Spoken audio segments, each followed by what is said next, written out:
Muy buenas tardes, estimados televidentes y radioyentes. El pasado 27 de junio, el gobierno cubano dio a conocer un conjunto de medidas para impulsar la economía en la coyuntura actual y la decisión de incrementar el salario de los trabajadores del sector presupuestado. Una noticia que provocó amplio respaldo de nuestro pueblo y también algunas interrogantes. Más de 800 comentarios hemos recogido en Cuba Debate solo en esa información. El viernes, el presidente cubano brindó desde Pinar del Río mayor información sobre este tema y anunció mesas redondas a partir de hoy para ampliar detalles de las decisiones del Consejo de Ministros. Desde el Palacio de la Revolución, desde este salón coronado por el impresionante vitral El Sol de América, transmitimos la primera emisión de las mesas redondas dedicadas a informar a nuestro pueblo sobre este importante tema. Es un placer que nos esté acompañando en esta emisión el compañero Miguel Díaz-Canel Bermúdez, presidente de los Consejos de Estado y de Ministros.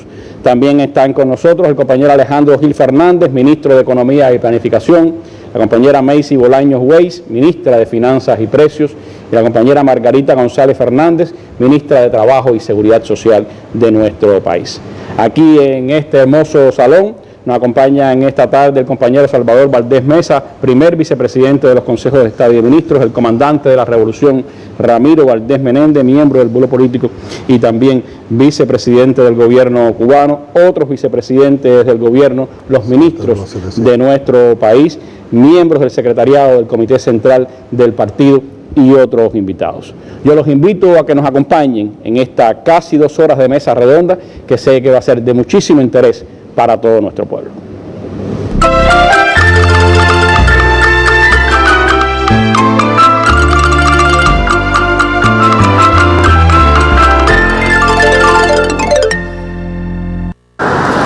Para quienes han dedicado décadas al trabajo en las aulas, ofreciendo su mejor lección para formar nuevas generaciones, el anuncio del aumento salarial al sector presupuestado es un incentivo para seguir aportando al país.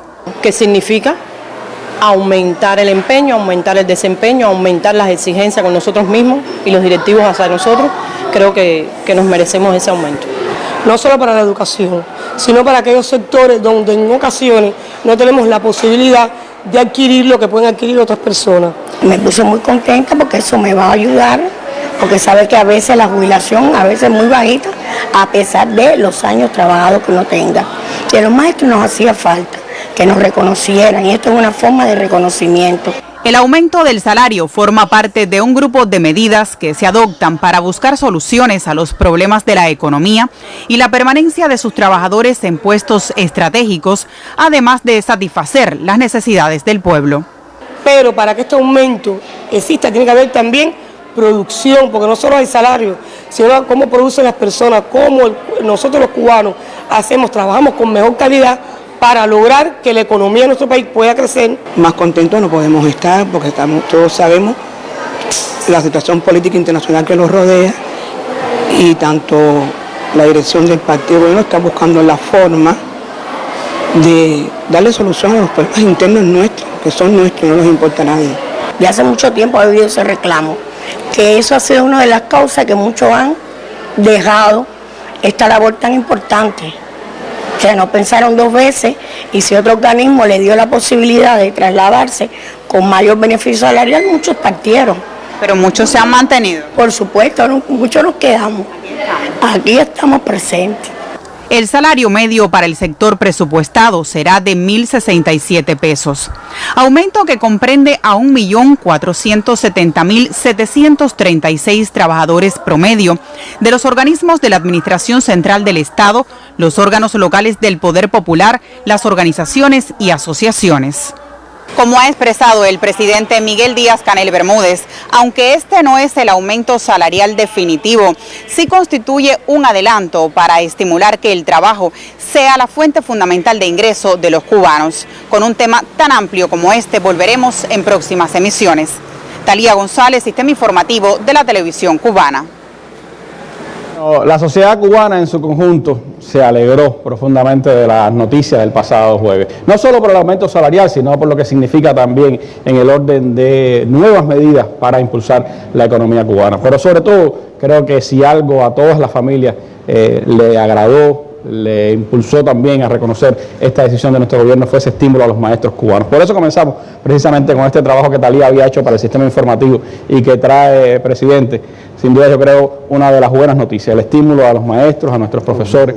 Y me gustaría, bueno, que usted siguiera ampliando en este inicio de nuestra mesa redonda precisiones sobre esta decisión del gobierno, sobre lo que implica y sobre cómo se han venido analizando los factores que hoy gravitan sobre la economía cubana y que hay que enfrentar. Bueno, Randy, ante todo el saludo para todos nuestros compatriotas de la nación, de toda la nación cubana, y también el recibimiento y la bienvenida al equipo de trabajo de la mesa redonda aquí a los salones del Palacio de la Revolución. Bueno, yo creo que estamos partiendo de la coyuntura actual en que estamos viviendo, de la situación actual marcada por la perversidad y el cada vez más numeroso conjunto de dificultades que le impone a la vida de nuestro pueblo la actual política de la administración del actual gobierno de los Estados Unidos. Y eso nos crea un grupo de problemas en el orden interno, como son la persecución financiera, la contracción de los créditos por las propias presiones que hace la administración estadounidense, el cierre prácticamente absoluto de los mercados más próximos a nuestro país, el ataque despiadado a las fuentes de ingresos con que contamos y las amenazas con sanciones o las propias sanciones que ya nos aplican a todo el que se atreva a comerciar con Cuba. Pero hemos dicho que nosotros, nadie en Cuba ha perdido el sueño por estas amenazas, por esta política injerencista y por esta subida de la retórica de la administración del gobierno de los Estados Unidos contra Cuba. Y nosotros hemos ratificado que no hemos renunciado ni vamos a renunciar a hacer que nuestra economía pequeña y asediada en estos 60 años de la revolución sea próspera y sostenible. Ese es un empeño, ese es un compromiso, eso es una voluntad, ese es un anhelo y eso lo vamos a seguir defendiendo. Y yo creo que está demostrado que el pueblo cubano con convicción y también con decisión se enfrenta al genocidio de bloqueo y también nos esforzamos en identificar y destrabar los obstáculos de lo que algunos llaman el bloqueo interno, o sea, nuestras insuficiencias, las propias trabas que nosotros ponemos, la burocracia que tenemos y todos aquellos trevejos que nos impiden avanzar de una manera más coherente con los propios preceptos, con los propios principios que hemos estado defendiendo en la actualización de nuestro modelo económico y social.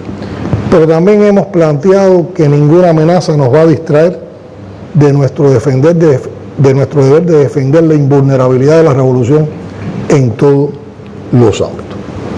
Las medidas que hemos planteado, que hoy van a ser compartidas con más amplitud por los compañeros que están aquí presentes del Consejo de Ministros, no tienen que ver nada con el populismo, como han querido atacar a algunos de los que nunca han estado interesados por el bienestar del pueblo cubano y donde cada paso que da la revolución lo tratan de mancillar, lo tratan de denigrar. Para nada esta ha sido una posición populista. Esto tiene que ver mucho con lo que ha vivido el Consejo de Ministros en esta etapa de intercambio con nuestro pueblo, con nuestros compatriotas en los escenarios donde realizan su vida económica y también su vida social. Tiene que ver mucho con cosas que estaban pospuestas y que ya necesitaban de una respuesta. Tiene que ver con el reclamo de nuestros trabajadores en el recién finalizado Congreso de la CTC, con el reclamo y los aportes de los economistas en el Congreso de la ANEC. Tiene que ver también con ideas que se ratificaron ahora el fin de semana en el Congreso de la UNIAC y yo creo que tiene que ver con todo el sentido de debate popular con que nuestro pueblo se ha expresado en los últimos tiempos, con que nuestro pueblo también se expresó en el debate de la nueva Constitución de la República. Y escuchando al pueblo también hemos estado tratando de encontrar caminos de solución, partiendo de un análisis integral. Lo que pasa es que la integralidad de los análisis también te lleva a actuar por etapas, por eso hemos planteado, primero esta no es la reforma salarial a la que vamos, porque la reforma salarial a la que vamos contempla otros aspectos como una política de precios más coherente, la eliminación de la dualidad monetaria y cambiaria, la eliminación de los subsidios. O sea, la reforma salarial va a ser una política mucho más amplia, una acción mucho más amplia. Este es un incremento salarial en el sector presupuestado que no contradice lo que vamos a hacer después y que es un primer paso. Y yo siempre digo, y soy defensor, vamos todos los días a arrancarle un pedacito a los problemas. Con esto empezamos a romper una inercia, a darle otra dinámica a la problemática de los salarios, a la relación del trabajo con los ingresos de las personas en un sector que merece esa atención, porque en ese sector es donde se defienden las conquistas fundamentales de la revolución. Ese es un sector que da servicios públicos de mucha necesidad para la familia cubana y servicios públicos que toda la familia cubana exige y que también reconoce. Y por eso, de una manera que no hay inmovilismo, que no haya nada estático, es que vamos a avanzar en la aplicación de las mismas. Estas medidas, después del análisis que se hicieron por expertos, por académicos, por miembros del Consejo de Ministros, se presentaron al Buró Político en una sesión de trabajo que estuvo presidida por su primer secretario, el general de Ejército Raúl Castro. Y después de la valoración política, de contar con la valoración política de lo que proponíamos, entonces se aprobaron definitivamente en el Consejo de Ministros. Y de inmediato, yo creo que a los 2 días de esa valoración, y mientras tomábamos algunos ajustes a partir del propio aporte que hizo a la discusión en el Buró Político, lo dimos a conocer en una nota de prensa que describía lo tratado en el Consejo de Ministros.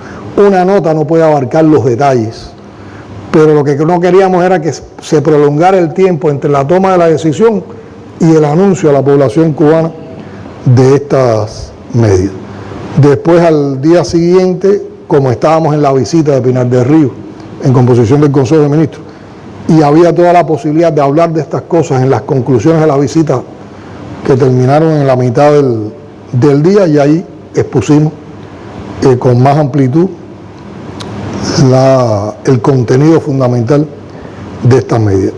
Y decidimos que pasar el fin de semana, recoger también las opiniones de la población, las inquietudes, las principales incertidumbres, y venir hoy aquí a la mesa redonda, como se ha apreciado, donde hay una composición desde el primer vicepresidente, los vicepresidentes del Consejo de Ministros y un grupo importante de ministros y de entidades que también están muy vinculadas a lo que hay que asegurar para el cumplimiento de las medidas. Y yo sencillamente, como ya yo hablé, como ya yo expliqué, yo creo que los detalles los tienen que dar los ministros que precisamente están más involucrados con la implementación de estas medidas, y por eso están aquí Alejandro, Margarita y Macy en compañía del resto. Y lo que te propongo es tener un diálogo con estos ministros que expliquen, y nosotros al final podemos hacer algunas precisiones ya de carácter general. Muchas gracias, presidente, por acogernos acá en el Palacio de la Revolución.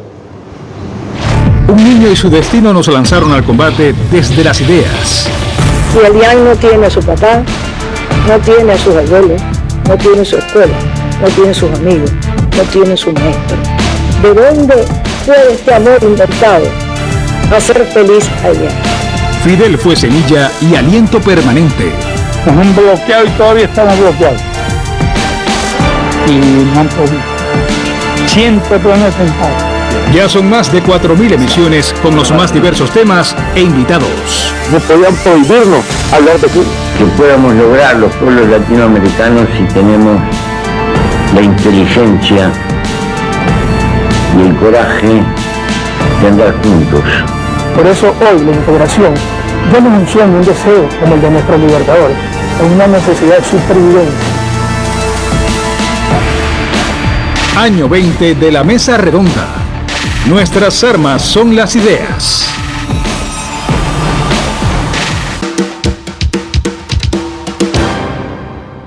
Bueno, ya hace unos días teníamos al ministro de Economía, Alejandro Gil Fernández, con nosotros y le preguntábamos cuáles eran las potencialidades que tenía la economía cubana para enfrentar las adversidades que teníamos por delante. Y usted ponía puntos esenciales de esas potencialidades.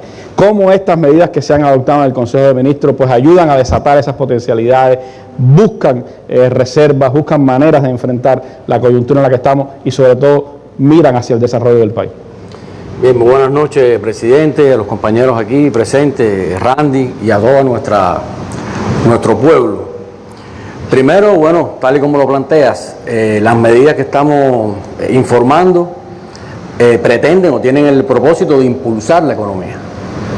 No son un grupo de medidas amplias, como hemos planteado, no son medidas estáticas, son medidas que iremos incrementando, iremos modificando en función del contexto que estamos enfrentando, y son medidas que no persiguen solo el objetivo de resistir el cerco económico, comercial y financiero, el arreciamiento del bloqueo, sino que en medio de esas circunstancias el país tiene condiciones, y así lo hemos planteado, para seguir avanzando en nuestro desarrollo.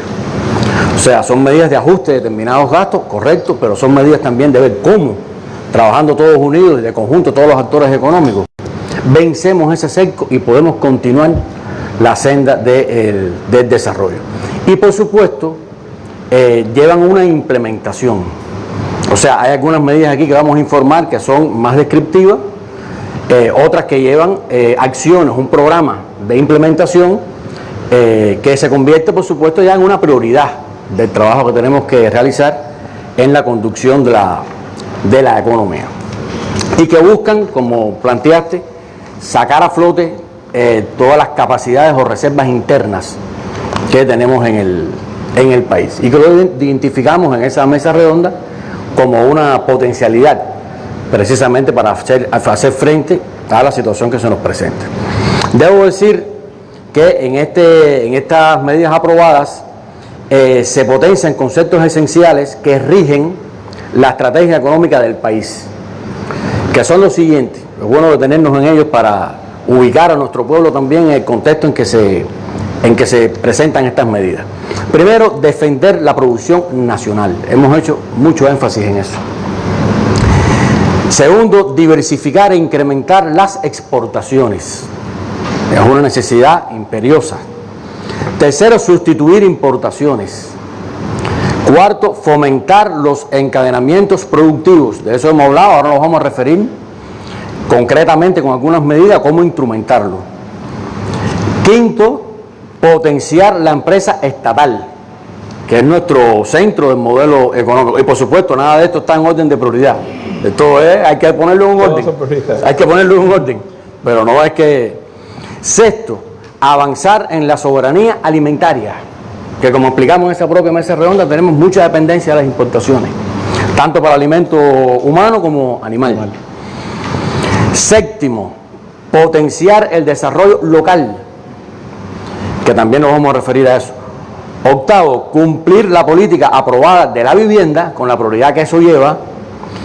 Y noveno, poner la ciencia en función de la solución de los problemas de la economía, que es una fortaleza que tiene el país y que hemos venido apreciando en las visitas a los territorios, los intercambios con las universidades, con los centros científicos, y es una potencialidad tremenda que tiene nuestra economía, ese potencial científico que tenemos en el país en función de la solución de los problemas que enfrentamos.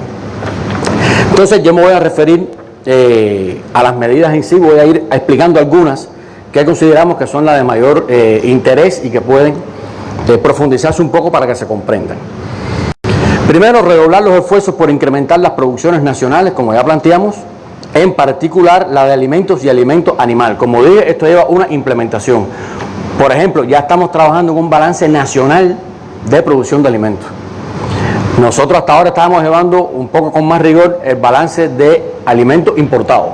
El maíz, la harina de soya, los complejos vitamínicos. Trigo. Sí, bueno, el trigo, correcto. Alimentos importados, con un control de las divisas y de los contratos. Aquí también ya vamos introduciendo, incorporando a los mecanismos de control y de incentivo de la economía la producción de alimento animal nacional. Y por supuesto la producción de alimento humano nacional. Va en el sentido de la soberanía alimentaria, de la sustitución de importaciones, de los encadenamientos productivos. O sea, todo lo que dije adelante, las medidas no se enganchan una con cada acción, sino que tienen que ver en su conjunto en esa estrategia económica.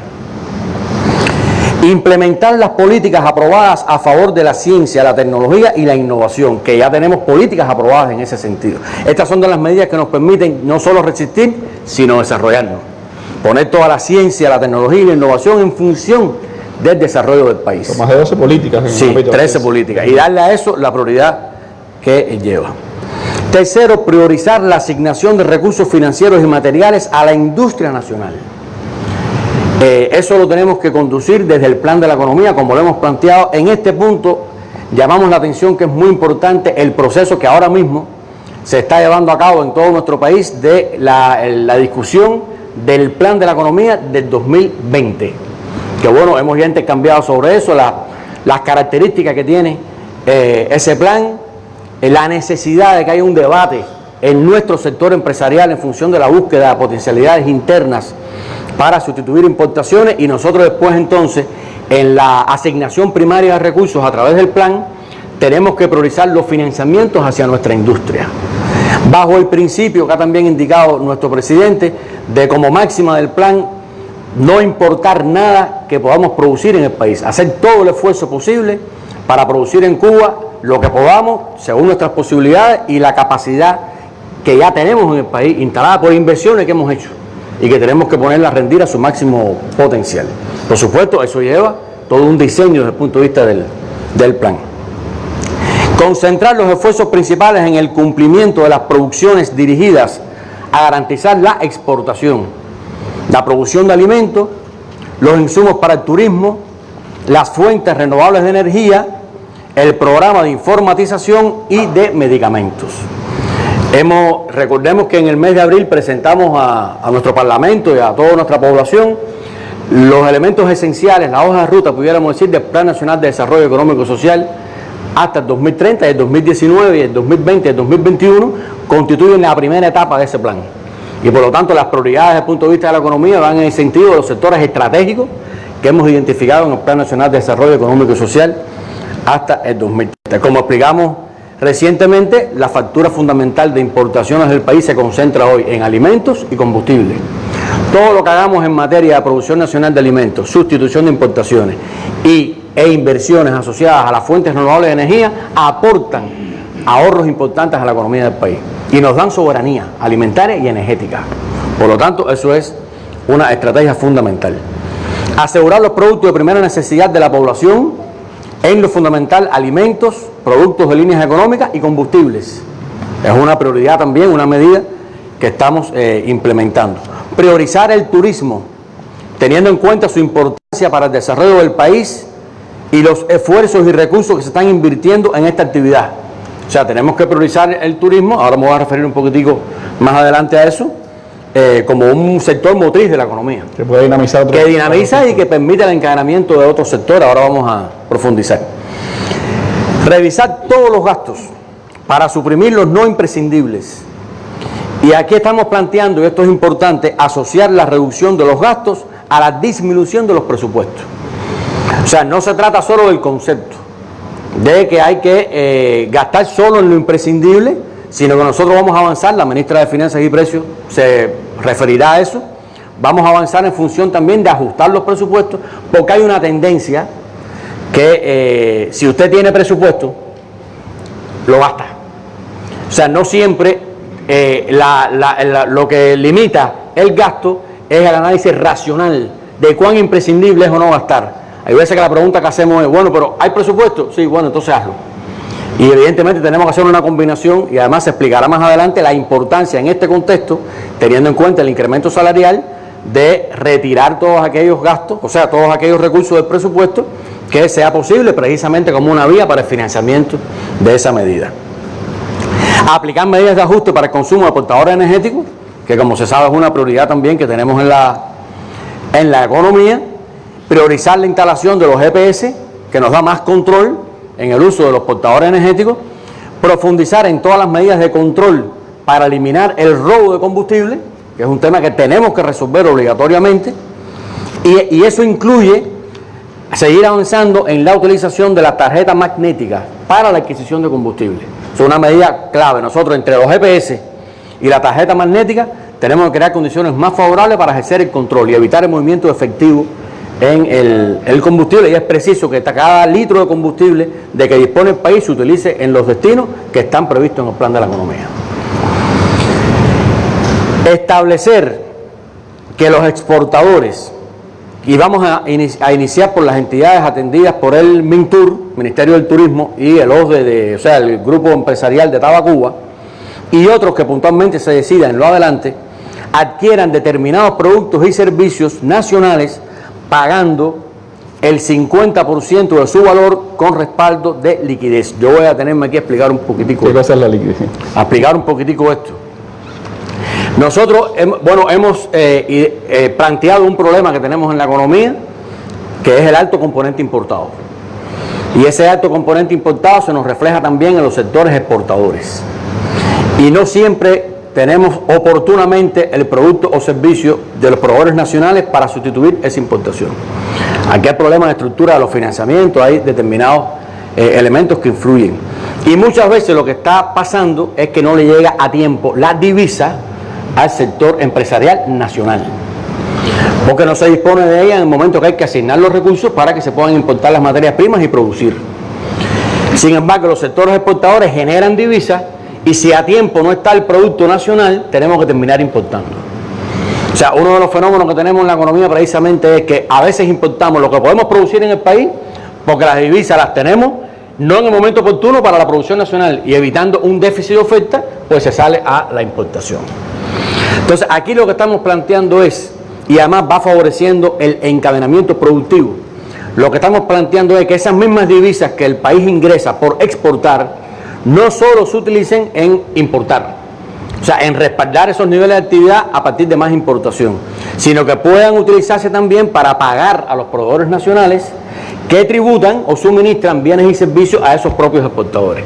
De manera que el sector del turismo puede, con los ingresos en divisas que recibe por la exportación de servicios, pagarle a la industria nacional por los productos que recibe de la industria nacional. Y lo que estamos planteando en esta etapa es que si la industria nacional le vende al turismo determinados productos que cuestan 100 pesos o 100 CUC, el 50% de ese monto lo pueda recibir con respaldo de liquidez. O sea, como si le estuviéramos trasladando la divisa al productor nacional para que él pueda con esa divisa reaprovisionarse también, importar materias primas o trasladársela a otro productor nacional para que le suministre determinados insumos y pueda producir con el objetivo de reducir el nivel de importación. No basta solo con tener la voluntad de hacerlo, o sea, con decir hay que disminuir las importaciones. Nosotros tenemos la obligación, la responsabilidad de crear los mecanismos financieros en el país para que eso se pueda hacer. Que se permita hacer. Que se permita, porque si no, es verdad que decimos, hay que sustituir importaciones, hay que producir en el país lo que se está importando, pero si oportunamente no le podemos dar la divisa a los productores nacionales, ante la presión, porque el producto no está disponible, pues bueno, terminamos importando. Eso es lo que hay que transformar. Gradualmente, poco a poco, pero es una primera medida que permite, que rompe ya esa barrera y que permite que esas divisas que se ingresan por los exportadores no tengan que volver a salir del país, sino que puedan utilizarse hacia lo interno del país y fomentar los encadenamientos productivos con nuestra industria. Ese es el sentido que tiene esta medida, que repito, tenemos que implementarla con los procedimientos que lleva, etcétera, y se trata de bienes y servicios que se pueden producir en el país y que hoy se importan. O sea, no es para todo lo que se insume, es para lo que hoy se importa y se produce en el país, y va en el sentido entonces de generar las condiciones para evitar o minimizar esa importación.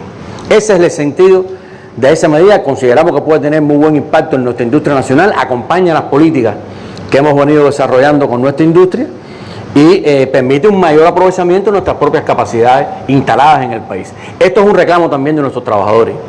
O sea, muchas veces en los intercambios que tenemos con el sector empresarial nuestro, los trabajadores se quejan, o sea, plantean, bueno, es que se están importando cosas que nosotros podemos producir, pero no se pueden producir porque no tenemos los financiamientos. Entonces, si hay financiamiento para importar, ¿por qué no hay para producir? Es un problema de tiempo. O sea, hay que poner las cosas en la oportunidad que llevan, y esto nos va a permitir encaminar la solución de esa, y por supuesto influye en el salario, en la generación de ingresos en nuestro sector empresarial, y le da una mayor autonomía a la empresa estatal. Estamos planteando perfeccionar las empresas de subordinación local del sistema de comercio minorista. Sobre esto ya hay medidas que estamos implementando, tienen que ver con el sistema salarial y otras cuestiones desde el punto de vista de buscar una mayor autonomía del comercio minorista en los territorios. Eliminar las trabas que dificultan el encadenamiento productivo de los diferentes actores económicos. O sea, nosotros estamos creando las condiciones para que no haya nada que no quiere decir que no haya control o regulación, pero que no haya trabas en el sentido que impidan que se encadene el sector estatal con el no estatal, que se encadene el sector estatal con la inversión extranjera, que le busquemos entre los actores económicos que nosotros mismos hemos diseñado en nuestro modelo, que le busquemos la solución, tratemos como primera alternativa de buscar la solución a las demandas de la economía en nuestras propias producciones nacionales, con nuestros propios actores económicos y no con la mentalidad importadora, porque si entonces no se permite que este le venda a este, tenemos que terminar importando. Si no hay condiciones para que este le venda a este, hay que terminar importando. Hay que buscar la manera de que esas condiciones se generen, no para prohibir, sino para propiciar y fomentar que entre los actores económicos haya relaciones y se puedan encadenar productivamente. Y le busquemos entre todos la solución al déficit de recursos que tiene la economía, buscando el potenciar nuestras reservas internas. Estamos planteando flexibilizar la planificación, esto es un reclamo también, sin perder su conducción centralizada. O sea, porque tenemos que entender qué cosa es la planificación centralizada. Nosotros tenemos una planificación centralizada y en este momento tenemos además una asignación de recursos centralizada. O sea, no es solamente la planificación, sino es también la conducción, por determinadas restricciones que tiene la economía y sobre todo desde el punto de vista de los balances materiales, los balances financieros y cuestiones de esa índole. Por lo tanto, estamos planteando realizar propuestas, las propuestas del plan desde la base. No me voy a extender en esto porque esto está explicado muy recientemente, e incorporar al plan de la economía durante su ejecución los niveles de actividad e inversiones que aporten más eficiencia a la economía. Romper, ya se lo estamos haciendo, pero es romper el concepto de que lo que no está en el plan no se puede hacer. El plan se hace en un momento determinado ante un contexto. Claro. Yo pongo algunos ejemplos a los compañeros. En meses las coyunturas cambian. ¿No? Yo le pongo algunos ejemplos a los compañeros. Cuando hicimos el plan 2020 y lo llevamos a la Asamblea Nacional en diciembre de el plan 2019, y lo llevamos a la Asamblea en diciembre de 2018, no estaba el título 3. Pongo un ejemplo. No había pasado el tornado por la capital. Pongo un ejemplo. O sea, hay fenómenos, hay cuestiones que se te van presentando durante la ejecución de la economía, y el plan tiene que ser flexible para buscarle solución y ajustarse y adaptarse a ese escenario. Y para establecer las prioridades. Entonces. Exacto. Entonces, esto no se puede hacer porque no está en el plan. Estamos diciendo, todo lo que agregue eficiencia a la economía hay que evaluar. Por ahora hay que evaluar e incorporarlo en el plan. Más adelante, cuando avancemos un poco en la descentralización, podemos decir que se haga y se reporte como ejecución. Pero en este momento, como demanda recursos del balance central que se asignan centralmente, tenemos que incorporarlo al plan para asignarle los recursos, si son recursos del balance. Pero son medidas que van en el sentido de buscar la flexibilizar la conducción de la economía y que el plan no sea una camisa de fuerza, ni en su elaboración ni durante la ejecución de la economía. O sea, son cuestiones clave y es necesario que nuestros empresarios lo comprendan y lo lleven a la operatoria, mentalidad de cambiar mentalidades, correctamente. Estamos planteando estudiar la aplicación de la criptomoneda. Aquí hay que estudiarlo todo. Aquí nosotros no podemos decir eso no aplica en Cuba, eso es de otros mercados. No. E incluso hemos ido más allá, hemos dicho, vamos a estudiar la aplicación de la criptomoneda en las relaciones comerciales, nacionales e internacionales. No quiere decir que tengamos una solución para el lunes y que digamos, el lunes tenemos una criptomoneda cubana, pero aquí hay que estudiarlo todo y ver las posibilidades que eso tiene. Eso estamos trabajando de conjunto con la academia, que aquí hay talento suficiente en Cuba para estudiar esos fenómenos, comprendiendo nuestra realidad, ver cómo se pueden incorporar medidas de este tipo que nos permitan ir avanzando y buscando la solución a los problemas. Hay un conjunto de medidas para fortalecer la empresa estatal, que no es todo lo que tenemos que hacer, que tenemos que seguir trabajando en ese sentido, pero yo me voy a referir a estas medidas concretamente. Desarrollar una institución financiera, puede ser bancaria o no, para propiciar el desarrollo empresarial que asegure el capital de trabajo y permita establecer esquemas de encadenamientos productivos. Estamos buscando una infraestructura hacia la economía interna del país que permita anticipar financiamientos a nuestra industria con respaldo de liquidez para poder importar o para poder hacer determinadas operaciones internas en el mercado, de forma tal precisamente que los financiamientos le lleguen a nuestros productores con mayor oportunidad. Eso más o menos como la experiencia de Finatur. Exactamente, por ahí, vamos a empezar por ahí, ya de hecho estamos operando con Finatur. Que es una de las experiencias que se trae de lo que pasó durante el periodo especial. Exactamente, ya estamos operando con Finatur. Ahora ahí podemos establecer combinaciones. Ahí, por ejemplo, puede pasar que una entidad de la industria nacional va a Finatur, pide un financiamiento para prefinanciar la producción, después esa producción la exporta, cobra y devuelve ya mismo el financiamiento. O sea, tiene que también el presidente nos ha insistido en eso, las medidas tienen que propiciar que haya una responsabilidad entre el que genera la deuda, el que asume la deuda y el que la paga. Hoy eso no siempre pasa. Hoy hay empresas que piden un crédito externo, asumen esa obligación, pero después no la paga la empresa, la pagan los bancos, la paga la cuenta de financiamiento central. Es por estructura que tenemos en la economía.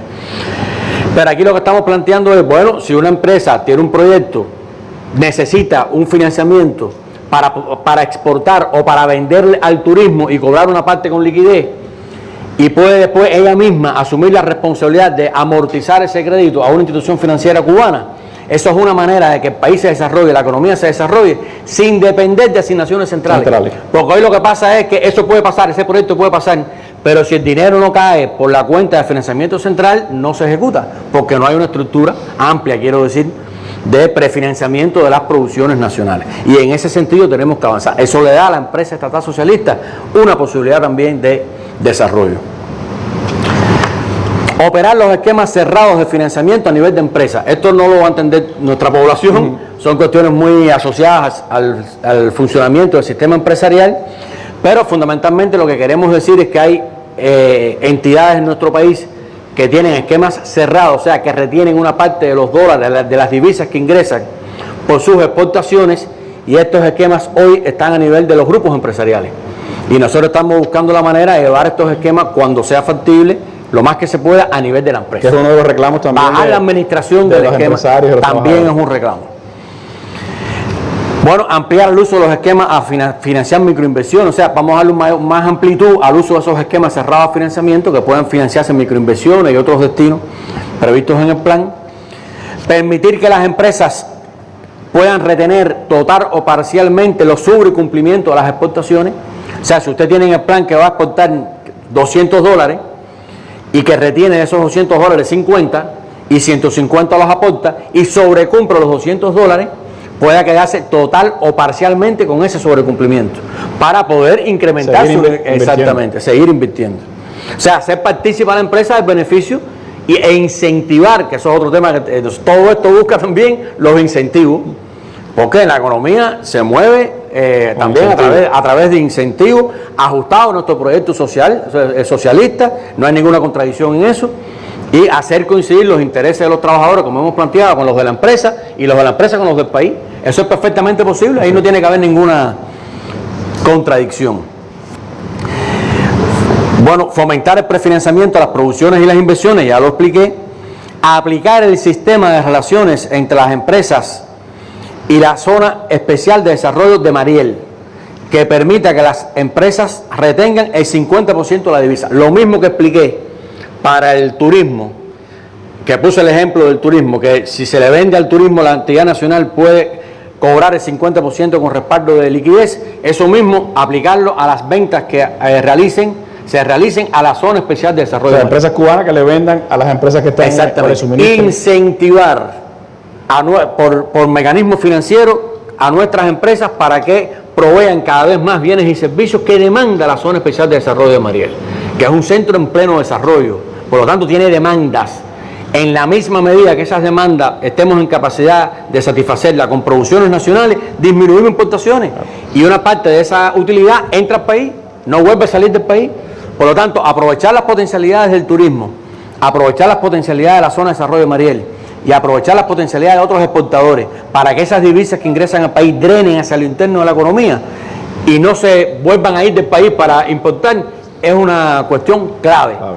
Y es un paso importante para avanzar en los encadenamientos productivos, que no pueden ser un concepto o una consigna vacía, hay que llevarlo a la práctica. Y a nosotros nos corresponde, además de su diseño, crear las condiciones que propicien que eso funcione de esa manera. permitir la comercialización de producciones disponibles a los precios establecidos, eliminando el subsidio en los casos que corresponda. Aquí nos estamos refiriendo fundamentalmente a producciones que tienen un destino, un encargo estatal, que por determinadas razones en ese encargo estatal después se disminuye. O sea, yo demando ahora 100 toneladas, pero después en realidad me hacen falta 50 o 60, que esa diferencia entre lo que yo demandé como encargo estatal y lo que realmente estoy necesitando, la empresa lo pueda comercializar a precios diferenciados, o sea, a precios que no están iguales que los del encargo estatal, sin subsidio, porque esos problemas se nos da hoy, porque la economía es así, tú planificas una cosa y después tienes que irte ajustando. La inversión se retrasa. Entonces no podemos tener los almacenes con productos porque tenía como destino el encargo estatal no los demanda. Si no lo demanda en esa magnitud, hay que reorientarlos hacia otros destinos y buscar algunos incentivos en esa dirección. Bueno, dar facultad a las empresas que se decida para importar determinada nomenclatura de productos que tributen a producciones para la exportación, o sea, buscar la manera de que las empresas puedan importar parte de los insumos que requieren para sus producciones, incrementar el pago de utilidades a los trabajadores de 3 salarios medios, que es como está establecido hoy, a 5 salarios medios, que es un beneficio para al sector empresarial, a la empresa estatal. O sea que hoy en la distribución de utilidades se distribuye hasta 3 salarios medios bajo el cumplimiento del requisito de cumplir determinados indicadores. Eso se amplía a 5 bajo requisito también de cumplir determinados indicadores, entre ellos sobre el cumplimiento de los indicadores directivos. O sea que es otro incentivo, es incentivo para que la empresa, esos indicadores directivos que son los que le convienen a la empresa y los que les conviene al país, si la empresa lo sobrecumple, también los trabajadores se benefician porque acceden a 2 salarios más, medios, como parte de la distribución de utilidades. Flexibilizar la aprobación de los sistemas de pago hasta nivel de empresa, eso lo va a aplicar también la ministra de Trabajo, pero hoy los sistemas de pago se aprueban a nivel de las OSDE, estamos diciendo no, a nivel de empresa, y de hecho no es solo eso, es a nivel de empresa y priorizar el destajo, es llevar el sistema de pago lo más posible a la individualidad del trabajador y tratar de alejarnos de los sistemas de pago globales, donde todo el mundo gana por el conjunto. La utilidad se distribuye por la colectividad, el salario debe ser lo más individual posible, cuando es posible hacerlo. Y eso refuerza además el papel de la empresa. También. Sí, y entonces vamos al destajo, vamos al establecimiento, vamos a la UEB, vamos a acercar lo más posible ese salario a donde se genera realmente la producción. Y modificar el proceder establecido hoy en la actualidad para financiar las actividades de desarrollo de investigaciones y de capacitación a partir de las utilidades después de impuestos, siendo consideradas como inversión y no como gastos. Esto también es un reclamo de nuestro sistema empresarial. De hecho, salió en el Congreso de los problemas que tenemos para la innovación. No innovamos realmente porque es un gasto, no. Y volvemos al punto, es un incentivo para la innovación. O sea que financieramente estamos buscando también esos elementos. Bueno, asegurar el cobro de los impuestos, eso, la disciplina fiscal y financiera hay que defenderla con rigor. Garantizar la contabilidad de los hechos económicos. Nada de esto funciona bien si no tenemos contabilidad. Y tenemos los estados financieros y tenemos la posibilidad de evaluar los estados financieros y tomamos decisiones en base a los estados financieros con una contabilidad que realmente refleje el hecho económico. Fomentar e incentivar las exportaciones de bienes y servicios. Aquí estamos trabajando todavía en 3 aspectos fundamentales. Uno es la estrategia integral para la exportación de bienes y servicios. Otro es las propuestas para estimular las exportaciones y buscar los incentivos a nuestros productores. Y otro es las propuestas para realizar las exportaciones por las formas de gestión no estatales. Eso es parte de lo que explicamos, de que todos los actores económicos tienen que ponerse en función de avanzar en la solución de los problemas de la economía. Y son cuestiones en las cuales estamos trabajando a los efectos de hacer las propuestas correspondientes. Implementar medidas para disminuir la importación de las mercancías por las personas naturales e incrementar la captación de divisas que en la actualidad salen del país. Otro reclamo también. Esto está en las redes sociales, esto está en el intercambio académico, esto está en el intercambio entre todos nosotros, todos los días. La gente nos dice, bueno, se sabe que hay X cantidad, hay varios cálculos, de dólares, divisas que salen del país y las personas van al extranjero, compran en el exterior, venden y compran y venden. Bueno, ustedes no pueden hacer nada en función de enfrentar eso. No se puede hacer nada que permita que una parte o esas divisas que salen del país puedan captarse y ponerse en función del desarrollo de la economía. Vamos en ese sentido. Aquí no estamos diciendo qué es lo que vamos a hacer, porque se están implementando, o sea, estamos trabajando en el diseño de las medidas que van en el sentido de enfrentar eso, disminuir la importación de las mercancías, personas naturales, no por métodos de prohibición, sino por métodos de buscar cómo nosotros podemos avanzar también en la realización de ofertas que permitan esa concreción. Crear productos financieros atractivos que permitan captar parte de las remesas que se reciben hoy en el país. Hoy sabemos que la economía tiene un nivel de remesas. Esas remesas entran al país, esas remesas van después al consumo, van a las personas naturales y bueno, en definitiva están presentes en la economía. Lo que estamos estudiando, de conjunto con la academia, con los compañeros del Banco Central, es buscar mecanismos financieros que permitan captar esas remesas y ponerlas en función, canalizarlas en proyectos de interés económico y social, donde haya un beneficio también, por supuesto, para el que aporta los recursos y para el país. Mejorar el incentivo al trabajo mediante el incremento del salario en el sector presupuestado y el perfeccionamiento del mecanismo para el pago del salario en el sector empresarial, manteniendo su vinculación con los resultados productivos. O sea, la medida del incremento del salario al sector presupuestado y el perfeccionamiento del salario en el sector empresarial es una de las medidas que están aprobadas para impulsar la economía. No es que esto es un documento y eso es otro, es una de las medidas. Aquí, Randy, yo me quiero, con independencia de que las dos ministras lo van a profundizar más adelante, yo solo me quiero detener en un asunto que ha sido de mucho debate en las redes, que es el tema de los precios.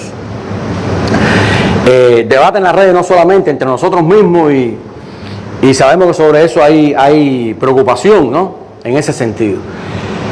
Y bueno, de manera general se plantea que hay una relación, si usted incrementa salario, se incrementan los precios.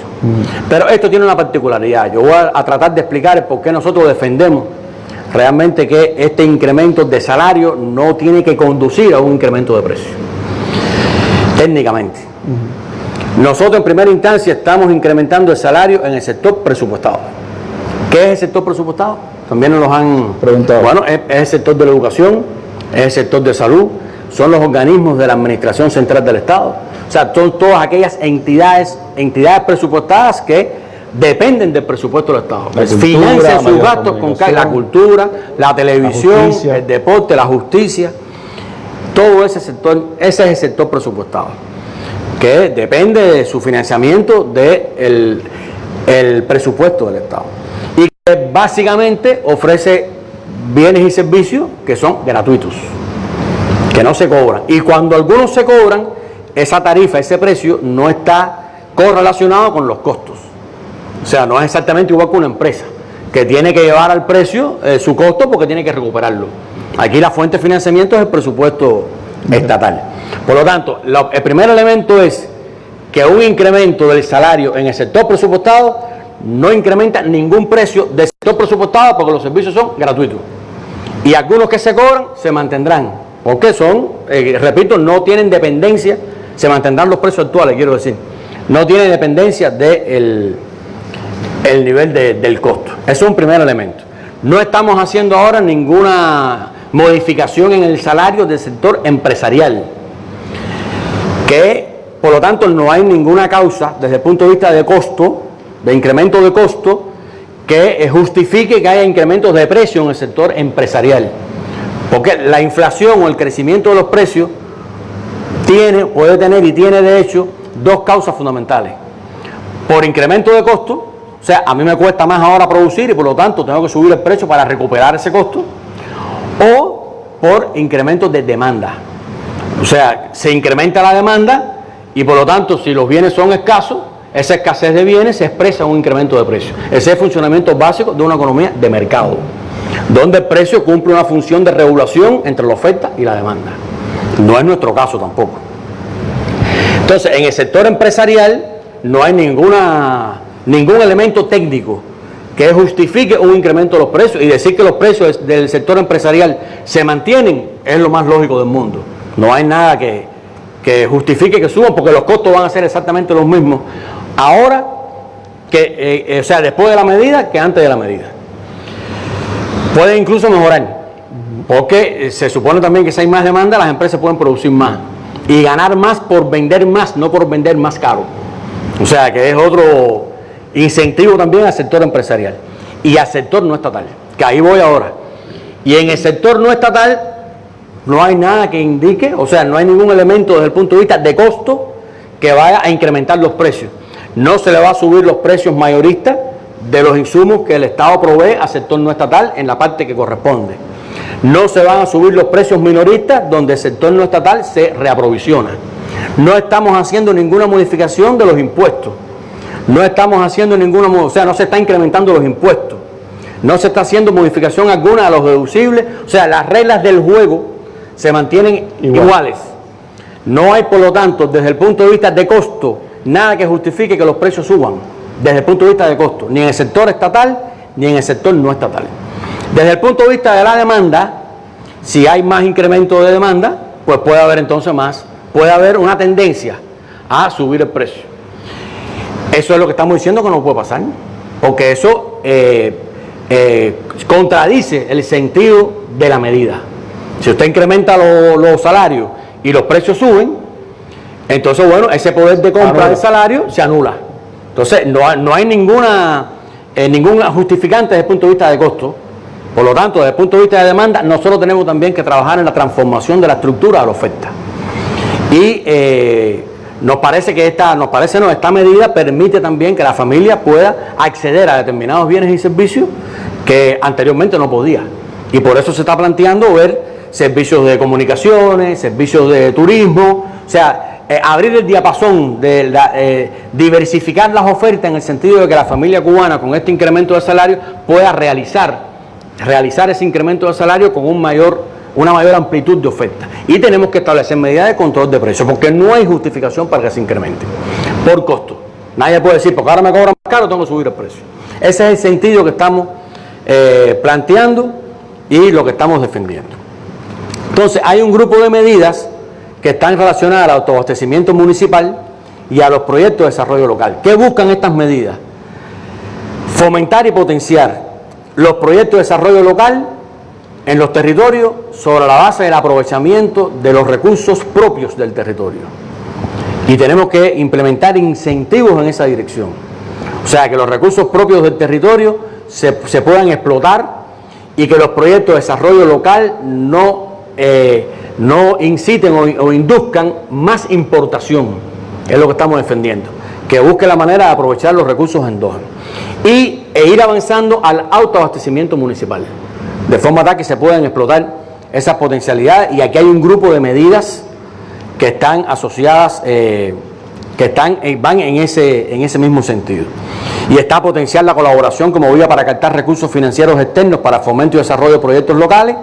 Está a definir las producciones con posibilidades inmediatas de exportación sobre la base de explotar recursos locales. O sea, van en el sentido de potenciar los proyectos de desarrollo local, potenciar la industria nacional y las producciones agropecuarias, para avanzar precisamente en lo que planteamos de la soberanía alimentaria y el favorecer la producción nacional.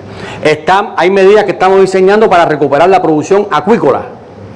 Es un tema que tenemos que avanzar. Hemos visto experiencias en algunas provincias, lo vimos en Granma, lo hemos visto en Villa Clara, pero el país tiene que proyectarse con mayor intensidad en ese sentido. Y hay medidas que estamos diseñando para el proceso inversionista, que no tiene que ver, o sea, nosotros aspiramos y estamos trabajando en ese sentido, y va bien el plan, bastante bien el plan, a cumplir el plan de inversiones, pero hay algunas inversiones que tenemos que evaluar que sí, se han ralentizado, o sea, si no hay una garantía de que los recursos pueden llegar en tiempo, nosotros los recursos que tenemos previstos para esas inversiones los podemos redireccionar en el contexto actual hacia la venta minorista. O sea, y eso es un análisis que estamos haciendo ya con las entidades, ver de los recursos que están previstos para el proceso inversionista, si hay algunos de ellos que es posible redireccionarlos hacia el mercado minorista para incrementar los niveles de oferta y dar respuesta entonces a ese incremento de la demanda, sin renunciar al cumplimiento del plan de inversión. E igualmente hay que trabajar en la circulación mercantil minorista. Hemos planteado tenemos que hacer el esfuerzo que corresponde para garantizar el cumplimiento del plan de circulación mercantil minorista del segundo semestre del año. O sea, es un elemento clave. Y hemos, en estos meses, hemos planteado que temporalmente se incorporen a la distribución normada renglones básicos de alta demanda de la población, cuyo financiamiento no puede asegurarse en su totalidad, pero debemos aclarar que la política no es esa. O sea, la política no quiero decir que la política no es ir regresando productos a la venta normada. Son decisiones, medidas coyunturales que se toman ante un escenario, precisamente por la responsabilidad que tenemos de garantizar que a nuestra población llegue los recursos, los productos y evitar la especulación. Pero en ese sentido es que venimos trabajando esas medidas. Y está mantener la estructura de los productos cárnicos con destino a la canasta familiar normada, afectando, de ser necesario, para garantizar ese destino, las ventas liberadas de carne de cerdo. Esto es importante que la población lo conozca. Nosotros hemos venido recuperando la producción de carne de cerdo, cada mes subimos un poquitico más con respecto al mes anterior, pero estamos también direccionando esos recursos a multiplicarlo por la vía de la elaboración de productos de embutidos, etcétera, etcétera. Entonces es una medida que estamos potenciando también para dar un mayor nivel de oferta, porque aquí lo que se trata es de diversificar la oferta e incrementarla lo más posible para que haya una realización de ese incremento salarial y que se pueda realmente cumplir ese propósito. Por supuesto, como ya expliqué, todas estas medidas las tenemos que implementar, procedimentar lo que corresponda, interactuar con las empresas que tienen el mayor impacto, van, como se percibe, van encaminadas a elevar el nivel de vida de la familia cubana. Son medidas que van en esa dirección, desarrollar nuestro proyecto socialista a través incluso del legado de nuestro máximo líder, es situarnos en el momento histórico, cambiar lo que hay que cambiar en función de defender nuestro proyecto, enfrentar la situación actual de arreciamiento del bloqueo, la agresividad creciente del gobierno norteamericano, y bajo la conducción de nuestro general de ejército, el presidente, del trabajo colectivo que hemos venido desarrollando en el gobierno, creemos que realmente nosotros estamos en condiciones de enfrentar esta medida con éxito.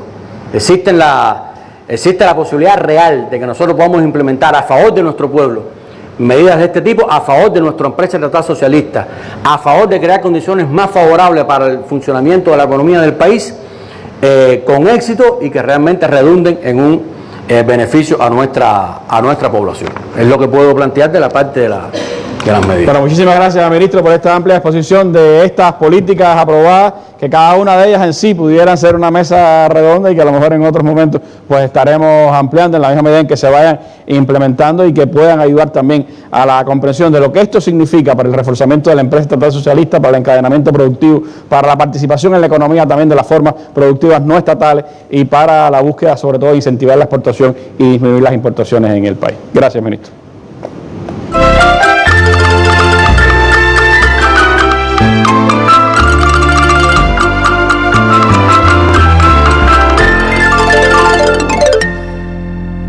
El aumento de salario en el sector presupuestado es una medida del Estado cubano para beneficiar a este grupo de trabajadores y también a la economía del país. La medida ha tenido gran repercusión en toda Cuba y Las Tunas no ha sido la excepción. Pienso que es una medida que beneficia al sector de la educación, por supuesto, en los momentos actuales de difícil situación económica. La revolución ha tenido presente este sector. Pero va a beneficiar también a la economía del país. ¿Desde cuándo estábamos reclamando este tipo de aumento salarial? Fundamentalmente los que elaboramos en el sector presupuestado. Se tiene en cuenta el reclamo en varios congresos de la Central de Trabajadores de Cuba, en nuestras sesiones sindicales de base, pero hay que tener presente además que forma parte de la propia contextualización del modelo económico. Apoyamos todas las medidas y me siento contenta y estimulada porque, bueno, no es menos cierto que desde las asambleas de afiliados, desde nuestros sindicatos, desde los mismos encuentros que hemos tenido, es un reclamo de los trabajadores de nuestro sector. Este desembolso que va a hacer el país, lo mismo para los trabajadores que para los pensionados, hay que respaldarlo con más productividad, más eficiencia, más producción y más exportaciones. Que todo esto venga además para el bien de la economía cubana de manera general, porque haya más productividad, porque evitemos la inflación, porque ahora no vaya a ser que se nos aumente el salario por un lado y que suban los precios por el otro. Hay que tener cuidado con la inflación, algo que alertaba nuestro presidente, ir a la productividad, a esa necesaria eficiencia económica que se necesita en nuestro país. El aumento salarial en el sector presupuestado beneficiará en Cuba a más de 2.750.000 trabajadores, pero hay que respaldarla con mayor productividad en el trabajo. Jaisnel Vázquez, Sistema Informativo de la Televisión Cubana. Bueno, y sin duda, dentro de todo el plan, el conjunto de medidas que adoptó el gobierno cubano y que se dio a conocer la pasada semana, un impacto extraordinario en la familia cubana, en particular lo tiene los incrementos de salarios decididos en el sector presupuestado y también las medidas para potenciar, estimular la producción y por lo tanto los ingresos que obtiene el sector productivo de nuestra sociedad. Pero les propongo abundar un poco en este asunto con la presencia acá en nuestra mesa redonda de la ministra de Trabajo y Seguridad Social. ¿Cuáles son los elementos fundamentales, Margarita, que distinguen este incremento de salario en el sector presupuestado? ¿Cómo se logra pues también trabajar en ese reclamo tan, podemos decir, urgente de nuestra sociedad, de invertir la pirámide, como siempre hemos dicho, que quienes más trabajan, quienes más responsabilidades tienen, pues ganen más también, y cómo eso se va enderezando con estas medidas que se han tomado? Bueno, gracias, buenas noches, Randy, presidente, televidente y los compañeros que nos acompañan acá en la mesa redonda. Como se explicó inicialmente, la elaboración de la propuesta tuvo un trabajo combinado de muchos compañeros, de aporte de varios compañeros, académicos, especialistas, y se debatieron muchos temas de cómo implementar y qué elementos y qué objetivos dar respuesta con esta propuesta.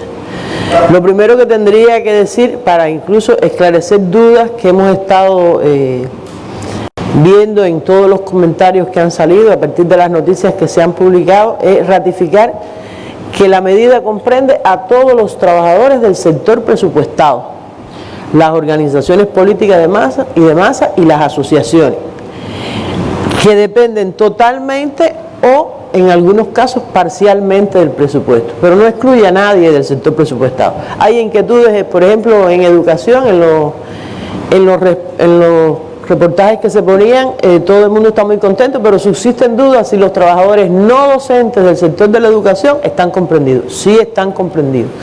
Todos los trabajadores, igual que los trabajadores de la salud, que no son directamente especialistas de la salud, los de educación superior que no son docentes. Aquí no se excluye nadie de este incremento, que también, como se dijo, no es el incremento salarial final al que queremos llegar, pero sí es bastante significativo para las condiciones actuales que tiene nuestro país. Tiene un impacto sin duda para la población, para las personas. Habría que decir que entre los objetivos que se plantearon, bueno, el primer objetivo fue, como es práctica, qué tratamiento dar a los trabajadores de menores ingresos. Y es por eso que después de varios análisis se decidió que el salario mínimo se incrementara a 400 pesos. Este incremento, desde el punto de vista del salario mínimo, es significativo.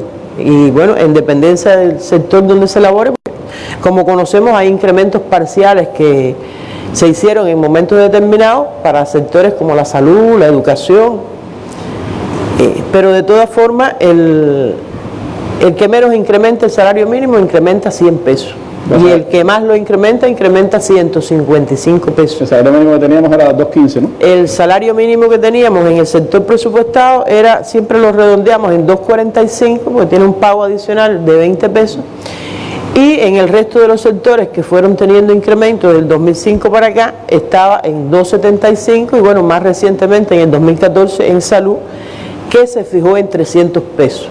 Pero repito, es un incremento significativo. Hay que recordar que en el 2005, cuando se incrementó el salario mínimo, el incremento fue de 125 pesos. Por tanto, para una buena parte de los trabajadores lo supera. Y Los más beneficiados son los de los sectores asociados a la subordinación local del Poder Popular y un grupo de organismos de la Administración Central del Estado que desde el 2005 no habían recibido incremento. Es decir, estos han sido uno de los que más han resistido. Y aquí también habría que destacar en esta parte que se da un primer paso.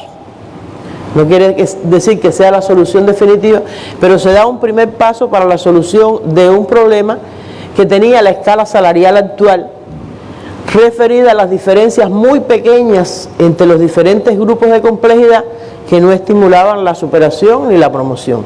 Y por ejemplo, para poner el caso de los operarios, en lo que vamos a aplicar ahora en el sector presupuestado, hoy la diferencia entre un operario de más baja calificación y uno de más alta calificación era en el entorno de 50 pesos.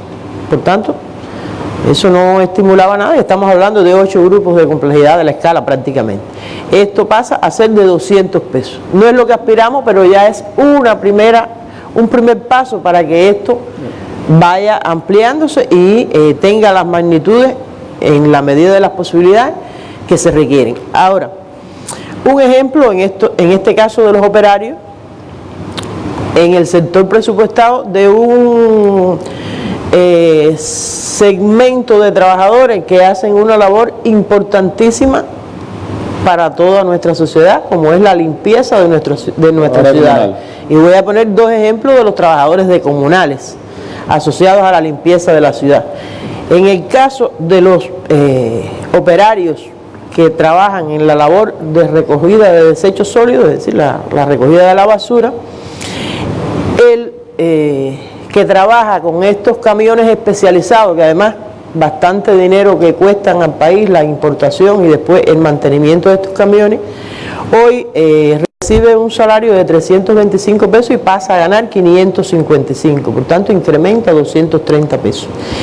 Y otro de los que participa en esa misma recorrida, que acompaña a este camión, que hoy recibe 330 pesos, va a pasar a ganar 510 pesos, por tanto recibe un incremento de 180 pesos.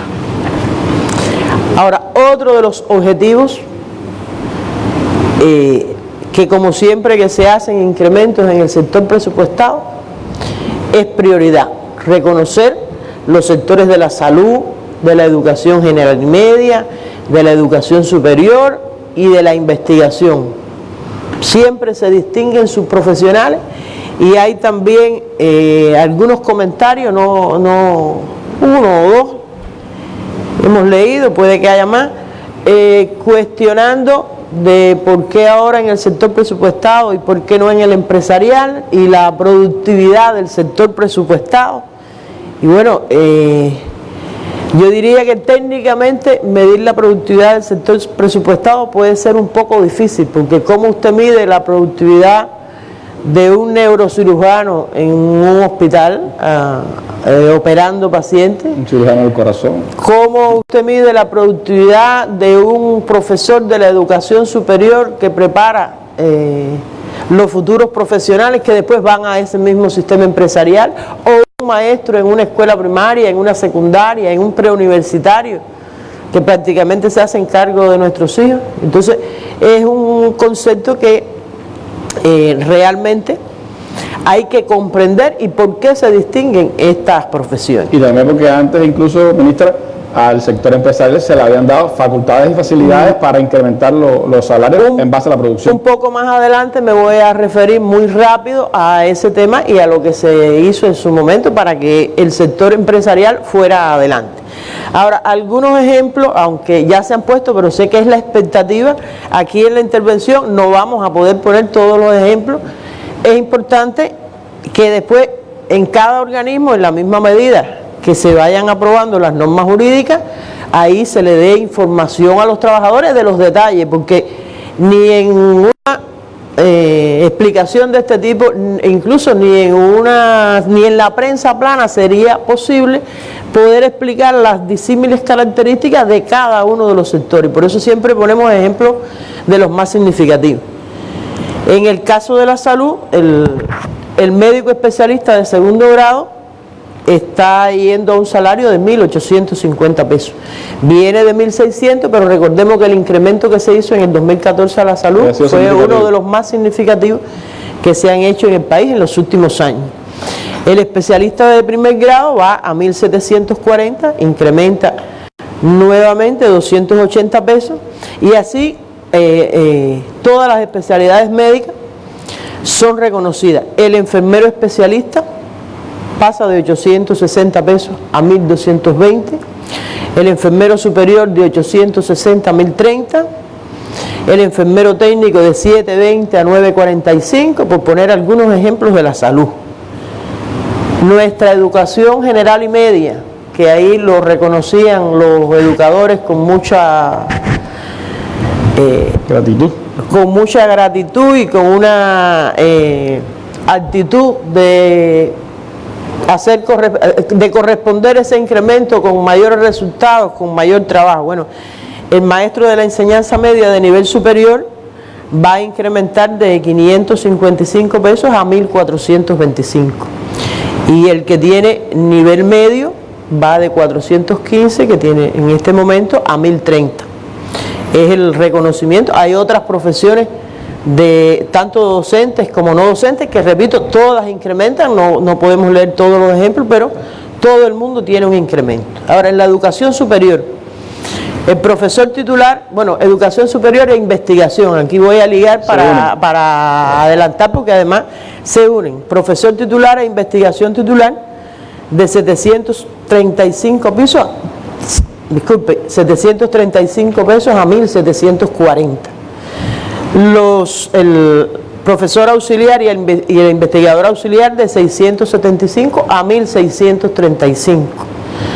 Los asistentes y el investigador agregado de 615 a 1.530. Y el profesor instructor de 555 a 1.425. Ahora, en estos dos sectores de educación general y media y educación superior, a partir de la experiencia de lo que se aplicó en salud en el año 2014, en el caso de los cargos de dirección, se está cambiando un concepto que se aplicaba desde hace muchos años, bueno, y también en la investigación, que es la práctica de pagar el cargo de dirección por la categoría docente o científica más un pago adicional. Y realmente estamos eliminando esta práctica y se va a establecer para los cargos de dirección un salario mensual en dependencia de la complejidad y la responsabilidad de los cargos. Que estimula también que se ocupen cargos de dirección. Que estimula también que haya promoción a estos cargos de dirección. Y voy a poner algunos ejemplos muy breves. Por ejemplo, en una universidad que clasifica, según la metodología que tiene el Ministerio de Educación Superior, en el grupo 1, que son las de mayor complejidad, si el rector es profesor titular, va a recibir 2.630 pesos, en lugar de 735 más un pago adicional de 85 pesos que recibía hoy. En el caso del decano en esa misma universidad, su salario es de 2.400 pesos, en lugar de 735 más 75 pesos de pago adicional que tenía.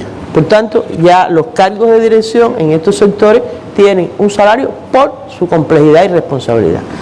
En el caso de la educación general y media, bueno, el director de una escuela, si es graduado a nivel superior, y cuando me refiero a una escuela, igual por la metodología que tiene educación, estoy hablando de un centro semi-interno de categoría 2, que es lo más común que tienen, según ellos explican. El director va a recibir un salario de 1.850 pesos, en lugar de los 555 más el pago adicional de 70 que hoy recibía. Y en los círculos infantiles, igual en un centro semi-interno de categoría 1, la directora, y aquí digo la directora porque casi siempre son mujeres, recibe un salario de 1.740 en lugar de los 555 más 60 pesos que recibía hoy. Por tanto, es un concepto importante que cambia en estos sectores, repito, igual va a ser en la ciencia, y que va a promover la posibilidad de que estos especialistas se sientan estimulados a ocupar cargos de dirección, lo que hoy no es exactamente así.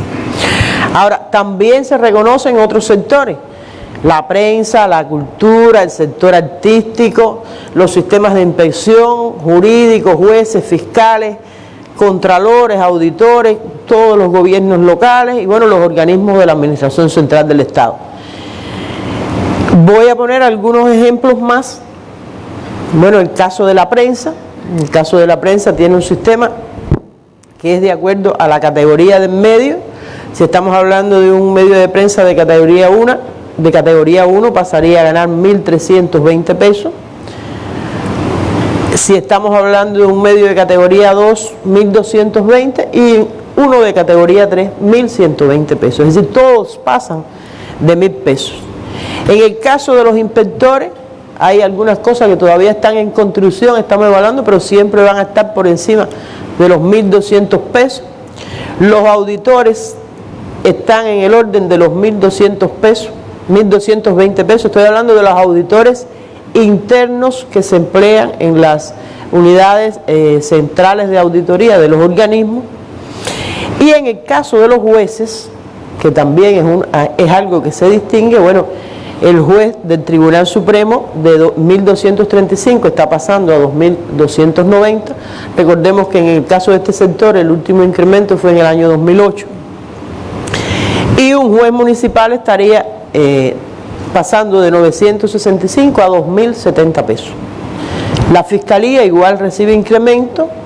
Un fiscal de la Fiscalía General pasa de 1.145 a 2.180. Y un fiscal municipal, para irnos al otro extremo, de 875 a 1.960. También reciben, como decía, reconocimiento los auditores de la Contraloría, que esos van a 2.180 pesos.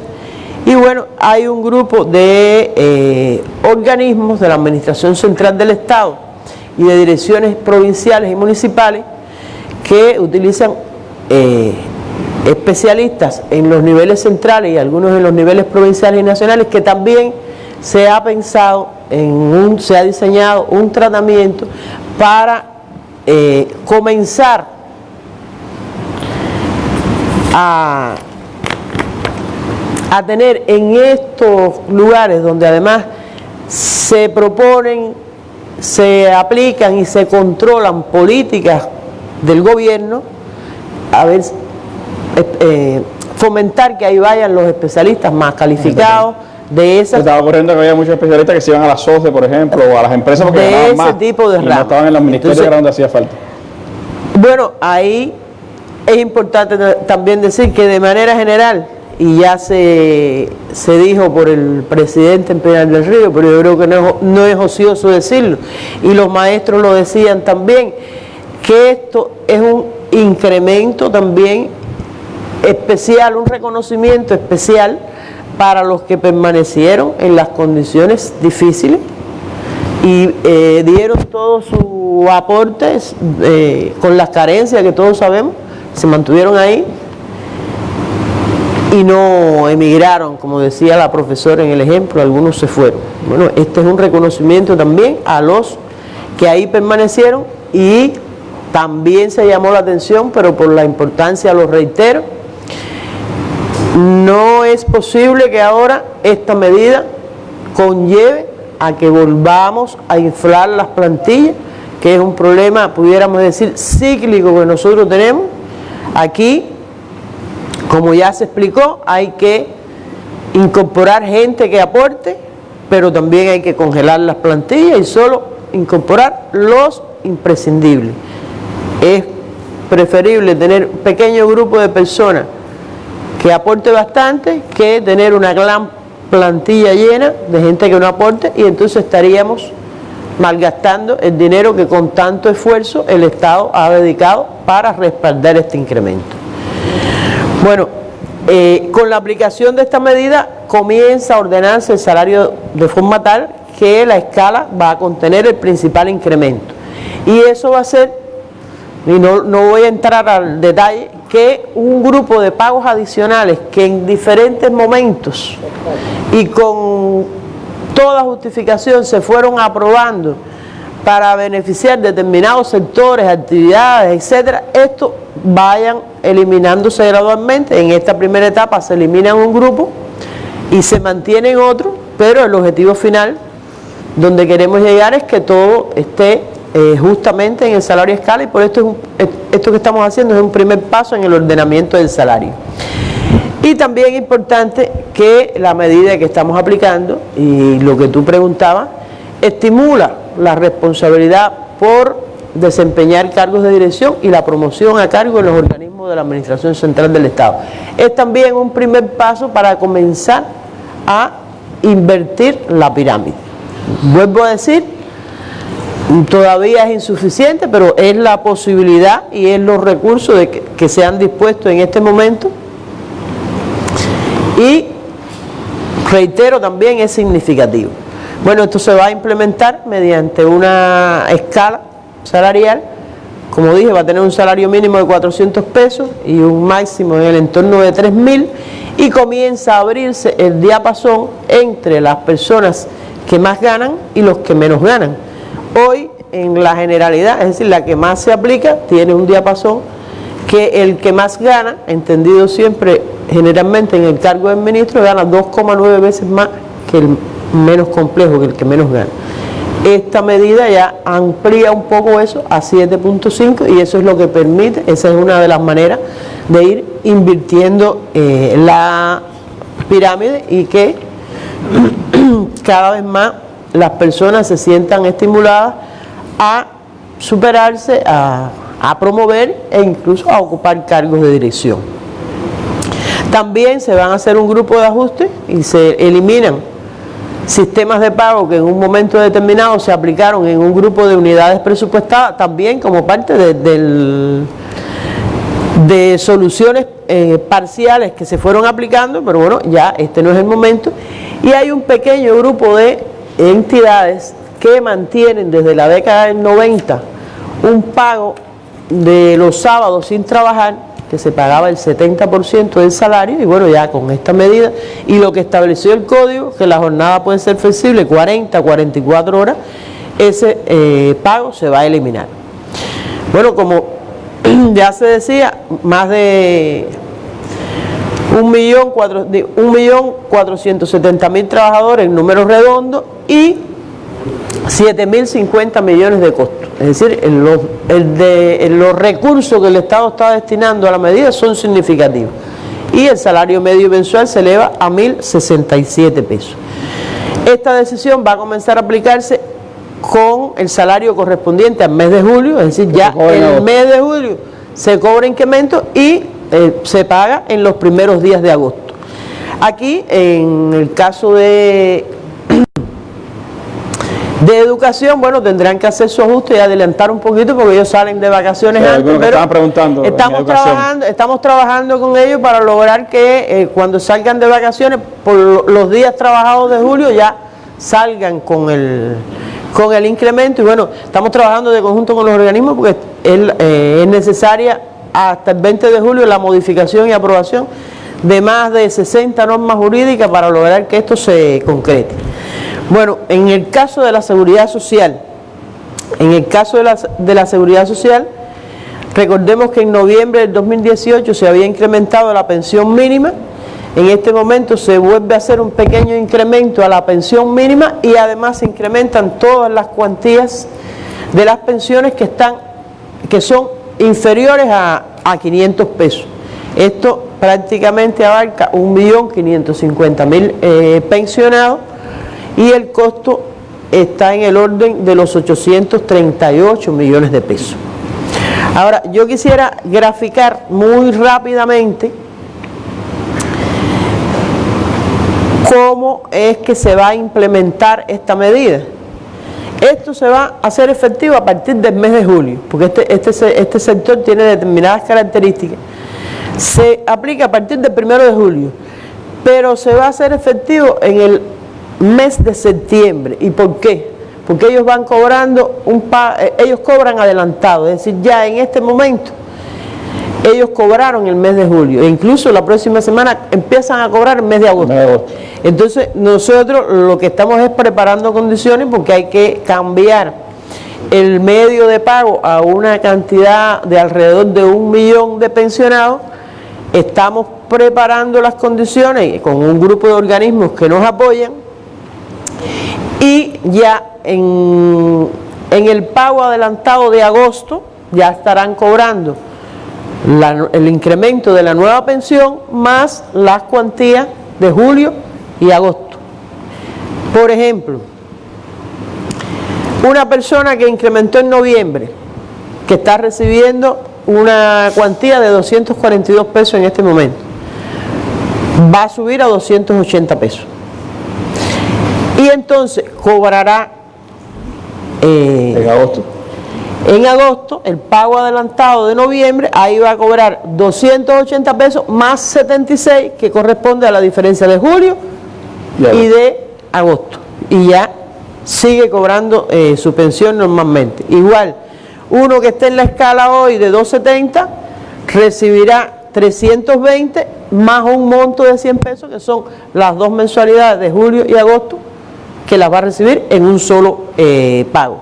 Los que tienen tarjeta magnética no tienen ningún problema porque la cuantía del incremento de la pensión se pone directamente en su cuenta, no tienen que asistir al banco ni tienen que asistir a las filiales del INAH. Esto lo que ratifica una vez más la importancia de ir sumando personas a este medio de pago, que es lo que estamos haciendo de conjunto con el banco. Y bueno, en cuanto al aseguramiento con banco, correo, con los poligráficos, ya se han coordinado todas las acciones que permitan llevar efecto esta medida sin dificultad. Muy breve, Alejandro se refirió ya al sistema empresarial y yo quería recordar, y muy rápido, que en el sistema empresarial comenzaron a adoptarse medidas que permitieran incrementar los ingresos desde el año 2014. En el año 2014 se descentralizó la aprobación de los sistemas de pago por resultados, se vinculó la formación y distribución del salario al cumplimiento de indicadores directivos y límites y se eliminaron las restricciones administrativas que había con determinados topes de salario, y todo eso se hizo para fortalecer la empresa estatal. El salario medio se incrementó de 600 pesos en el 2014 hasta 871 en el 2018. También aquí hay que recordar que en el entorno del 60% de los trabajadores del sector empresarial son los que reciben estimulación en CUC, que hoy no se está modificando, no se está tocando, y la estimulación, la cuantía media es de 13 CUC. En el 2015 se incrementó la distribución de utilidades de 1 a 3 salarios y para todas las empresas. Antes era privativo de las empresas en perfeccionamiento, y eso hace que ya en el 2017 se distribuyeron en 1.037 empresas 1.027 millones de pesos por distribución de utilidades. Y bueno, todas estas medidas han tenido un impacto positivo. Mayor motivación, se incrementó la productividad, se incrementó el salario medio, también disminuyeron las empresas que pagaban salario sin respaldo productivo. En el 2014 eran 238 empresas con 347 millones y el 2018 lo estamos cerrando con 139 empresas y 147 millones. No quiere decir que sea bueno, es malo que se pague sin respaldo productivo, pero la diferencia es significativa, es decir, que ha ido en incremento la disciplina de las empresas, y también han ido disminuyendo los trabajadores que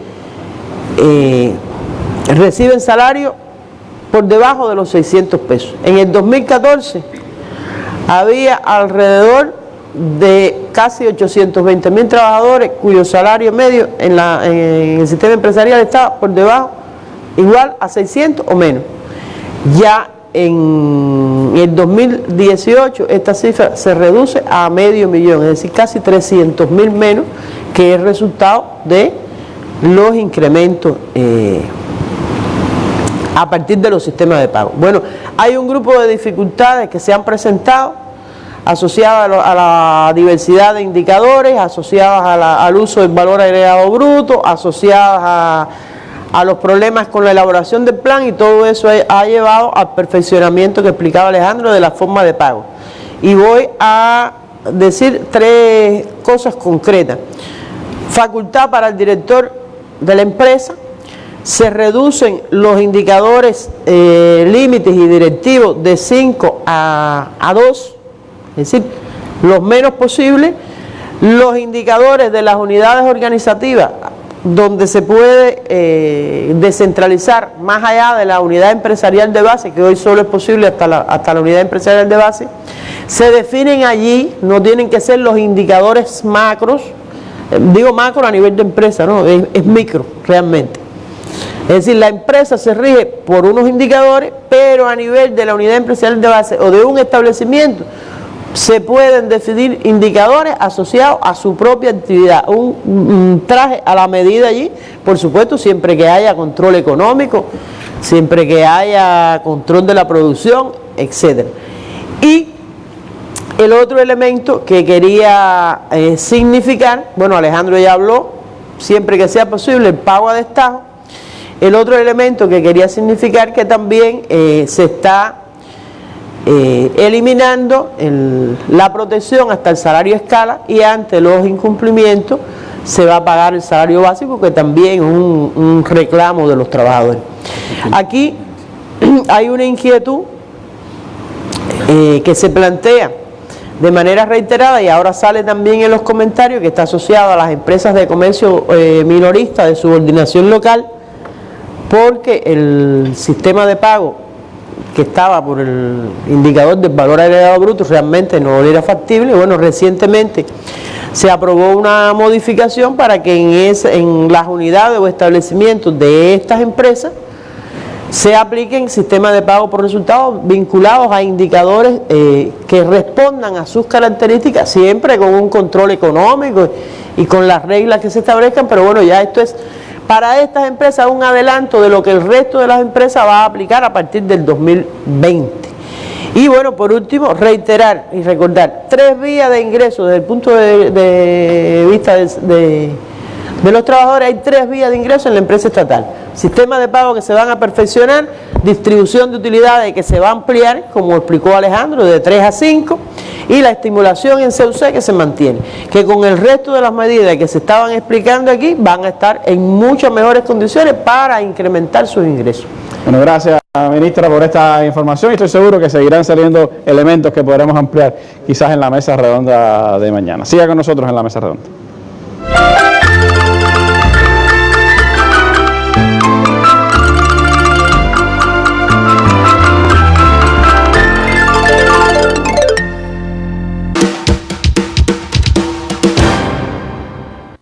Y entre los elementos que la población ha estado comentando en estos días, a partir del conocimiento de las medidas, por supuesto que hay interrogantes que quisiera hacerle a nuestra ministra de Finanzas y Precios, Macy Bolaño. Ministra, hay quizás 2 elementos que distinguen las interrogantes de nuestro pueblo. Por un lado, preguntando de dónde va a salir el incremento salarial si estamos hablando de no tocar el presupuesto.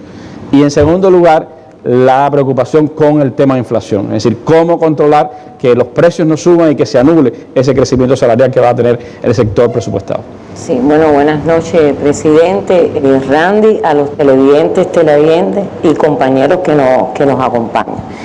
Explicar en primer lugar y reiterar que el financiamiento de los 7.050 millones que aproximadamente tiene el costo del incremento salarial al que nos estamos refiriendo, y además los 700 millones que tiene el costo del incremento también tan justo a las pensiones en el sistema de seguridad social, pues tiene que darse dentro del presupuesto del Estado aprobado para el año 2019. Es decir, que las propias fuentes van a estar en función de ese principio de redistribución que hoy caracteriza a nuestro presupuesto socialista.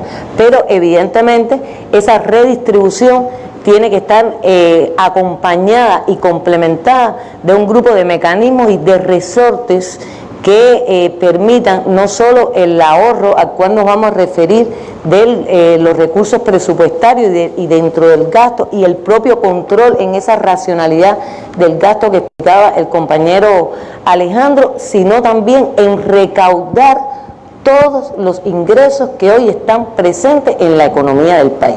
El país todavía tiene muchas potencialidades a partir incluso de todo lo que hemos hablado y de todos los indicadores de eficiencia y de eficacia que están presentes en la economía. Bueno, pues tenemos todos los actores económicos, hoy más que nunca se potencia ese deber cívico de que aportemos todo lo que generemos e incluso vayamos a una producción no solo más amplia y más diversificada, sino con mayores rendimientos que posibiliten los ingresos al presupuesto del Estado. Aquí se ha hablado de ampliar las ofertas de los servicios, aquí se ha hablado de ampliar las ofertas de bienes a favor de la población, en donde ella pueda materializar esa capacidad de compra, pero es que esa oferta también de bienes y servicios generará también más ingresos al presupuesto del Estado que nos permitan cumplir el plan de ingresos y mucho más.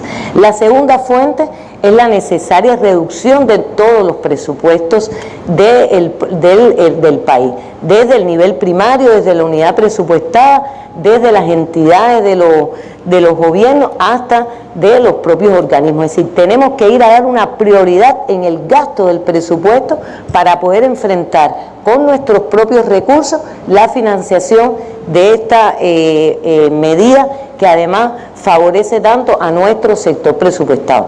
Por supuesto, esto también se ayudará con determinados complementos, con determinadas medidas en cuanto a retirar los gastos que están inejecutados en el presupuesto y que ayudarán a también crear esa fuente para financiar estos incrementos salariales, sobre todo aquellos gastos que ya sabemos no se van a ejecutar y que no ponen en peligro, porque yo creo que es importante aclarar esto, los principales niveles de actividad y de servicio de nuestra población, que incluso también aquí se están preservando con toda la racionalidad de vida los programas sociales.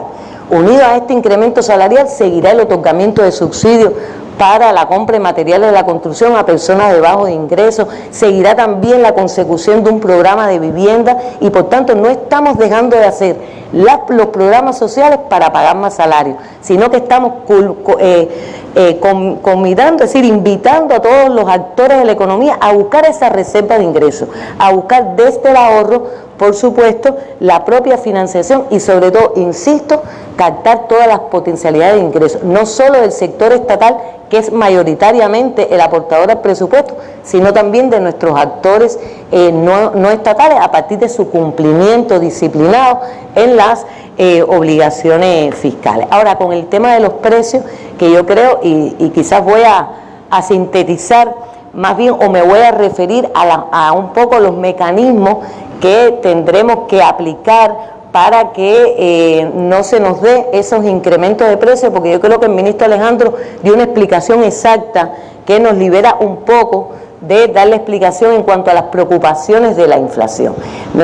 Y creo que esto también tiene que estar acompañado y va a estar acompañado de hecho con un grupo de regulaciones importantes y sobre todo con algo que creemos que es esencial, y es que nosotros tenemos que imprimirle a este control de los precios, en primer lugar, un observatorio en que tendremos que participar las instituciones responsables de monitorear y revisar el comportamiento de los precios, tanto mayoristas como minoristas, pero en el que también tiene que participar nuestra población, en el que también tiene que participar todas las instituciones, todas las entidades, nuestros delegados, nuestros pobladores, nuestros presidentes de consejos populares, las instituciones de los gobiernos, informando y un poco retroalimentándonos a todos aquellos que tenemos que, como se dice en la calle, corregir los tiros, tomar decisiones que nos permitan entonces lograr el equilibrio financiero con la aplicación de esta medida. Pero también va a haber medidas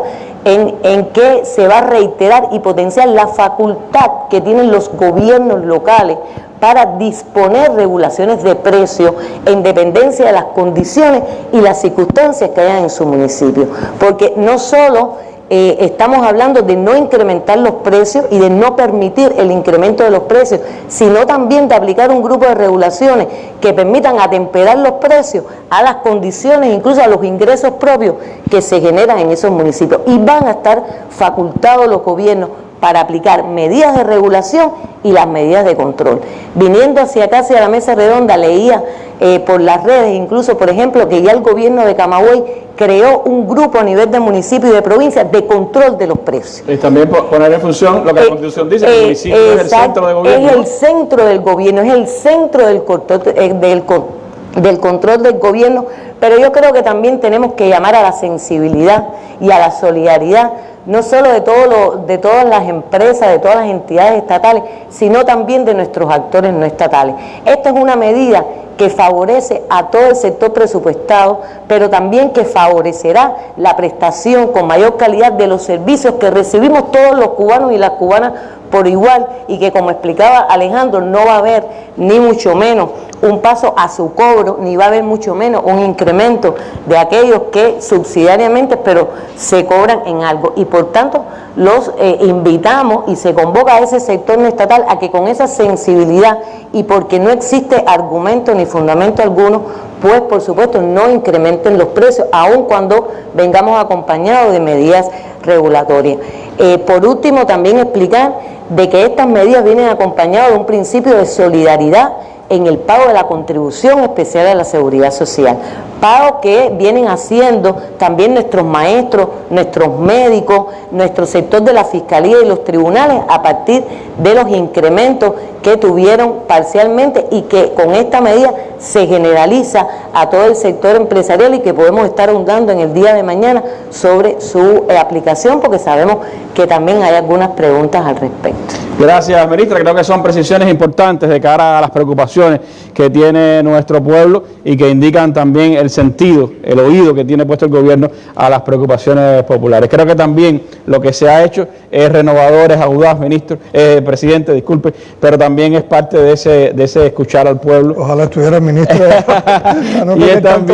y es también parte de esa mirada a la historia. Yo quería apuntar un simbolismo, ¿no? Es que esta mesa en la que estábamos sentados ahora mismo fue la mesa donde con el comandante jefe hacíamos precisamente acá una de aquellas importantes consideraciones precisamente sobre temas económicos también acá, y creo que es parte de ese sentimiento que recoge esta decisión del gobierno, es el respeto a la historia, a nuestros principios, pero también la manera de buscar soluciones audaces, maneras nuevas de ver los problemas y de enfrentarlos. En estos minutos finales, bueno, le dejaría a usted las apreciaciones finales de nuestra mesa redonda. Yo quisiera hacer algunas consideraciones finales de la mesa. Primero, la mesa tampoco nos permite abordar todos los detalles, pero yo creo que es una información que complementa bastante las que se habían dado anteriormente y que ayudan a esclarecer muchas de las dudas que puede poseer la población. Mañana, a partir también de lo que se genere después de esta mesa, vamos a estar en condiciones de explicar más. Pero yo creo que para lo que más hay que prepararse ahora es precisamente para la implementación concreta de las medidas en cada lugar y la explicación que se puede dar en cada lugar, y para eso se han estado preparando a las estructuras de dirección de cada uno de ellos. Estamos convocando, para que estas medidas tengan el impacto que estamos esperando, estamos convocando a pensar y actuar como país. Y eso lleva un sentido de responsabilidad social de todos, de participación de todos, de aporte de todos, y donde sobre todo conjuguemos los intereses que podamos tener desde el punto de vista personal, desde el punto de vista familiar, con los intereses sociales. Y que eso se vaya por encima de vanidades, de egoísmo, de actitudes irresponsables. Y lo digo porque yo creo que estamos convocados a pensar y actuar como país, primero para no regresar a condiciones de periodo especial, porque uno ve que hay todo el anhelo del gobierno de los Estados Unidos por seguir presionando, por seguir complicando nuestra situación, y nosotros estamos hoy en mejores condiciones que en aquel momento para enfrentar toda esta plataforma colonizadora, toda esta plataforma que trata de cortar la emancipación que ha generado el proceso de la Revolución Cubana. Lo que estamos proponiendo, lo que queremos implementar, nos está también ayudando a ordenarnos para el futuro y a tener una base de más ordenamiento para medidas que habrá que aplicar en el futuro, que ya de alguna manera están anunciadas, que están en proceso, que se están haciendo los últimos ajustes y que es necesario también para que nuestra economía funcione de una manera coherente.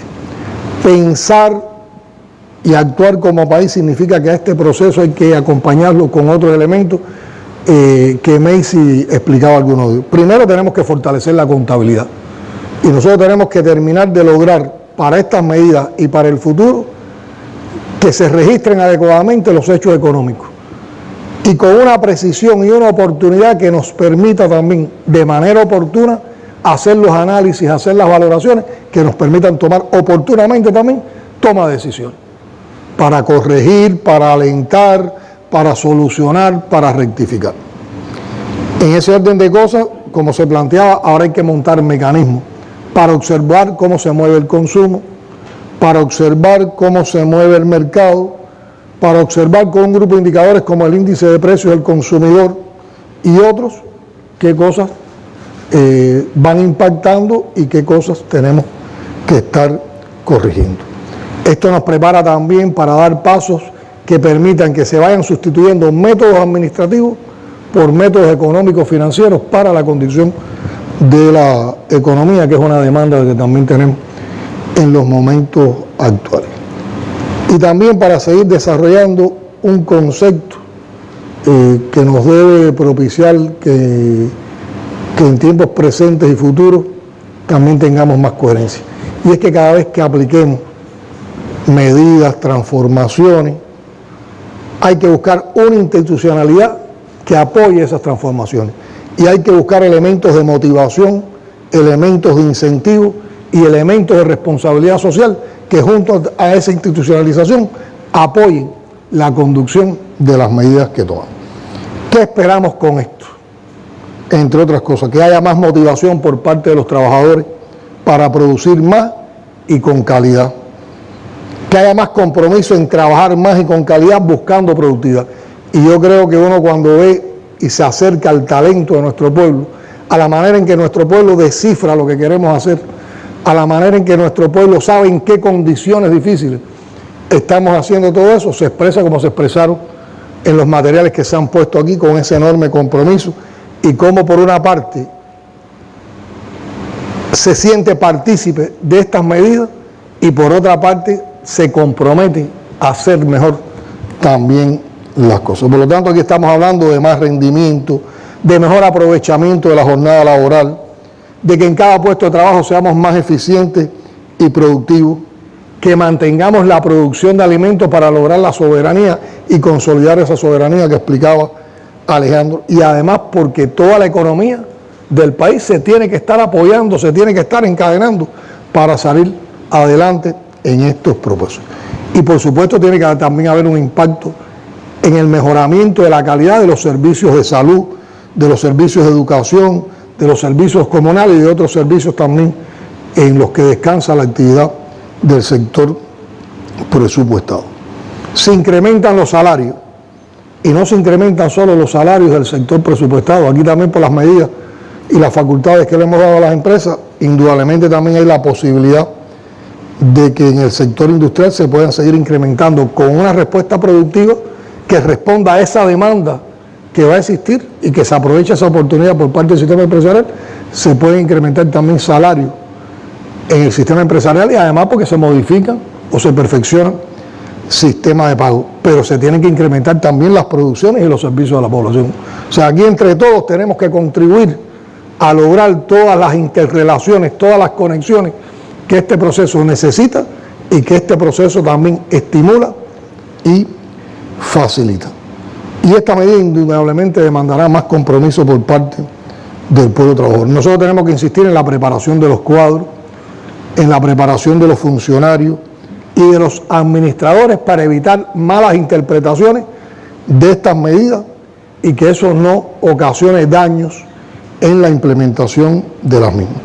Y que no se malogren los efectos de las mismas por el actual inescrupuloso de quienes buscan entonces cualquier nicho y cualquier oportunidad para enriquecerse a costa del pueblo. Por lo tanto, el control tendrá que ser una parte importante de lo que hagamos.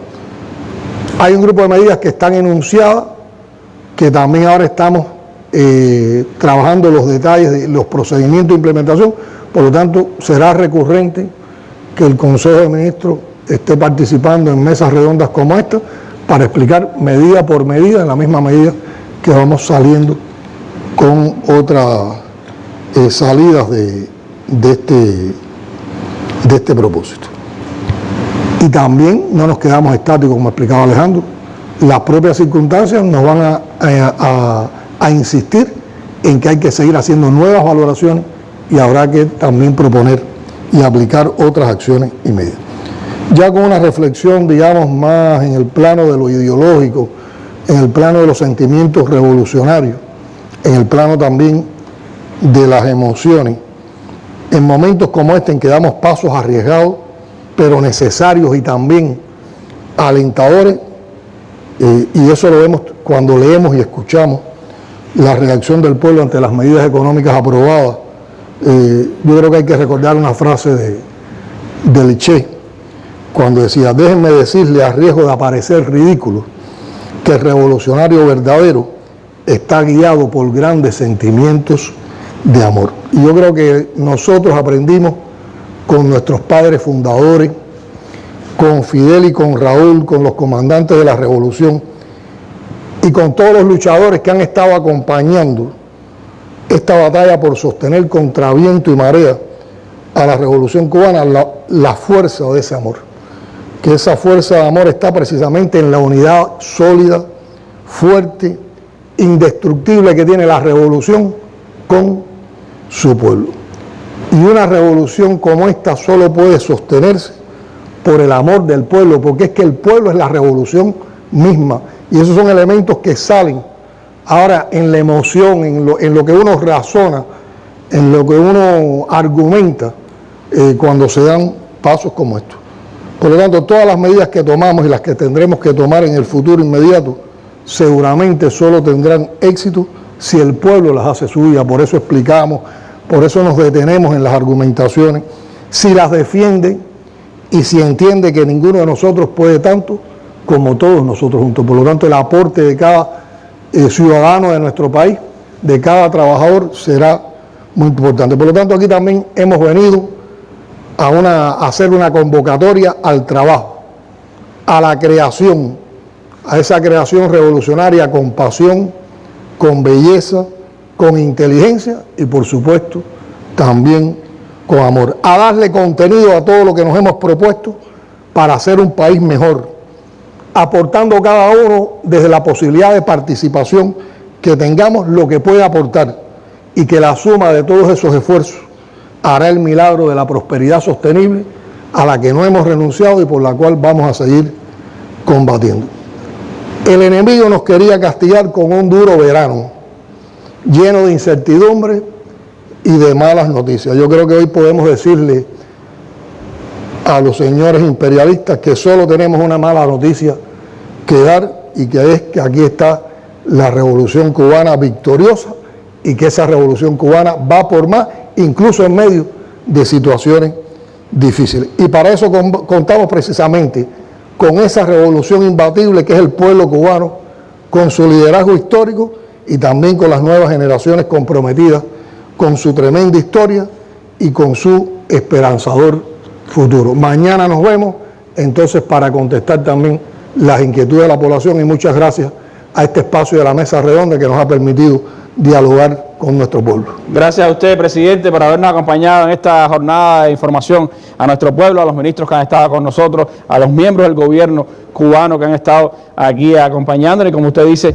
pues todavía hay mucho que seguir informando, sobre todo porque si miramos solo la semana pasada, se da noticia tras noticia, momentos de alegría para el pueblo, para los creadores, para los trabajadores, para todos los sectores que de una manera u otra hacen revolución, que es la convocatoria que usted ha hecho. Nuestros medios de comunicación estarán brindando amplia información en las próximas horas, tendrán otros detalles en los medios impresos, en los medios digitales, en la propia televisión, y regresaremos mañana en la tarde acá para continuar con esta mesa redonda de información a nuestro pueblo. Muy buenas noches, nos vemos mañana.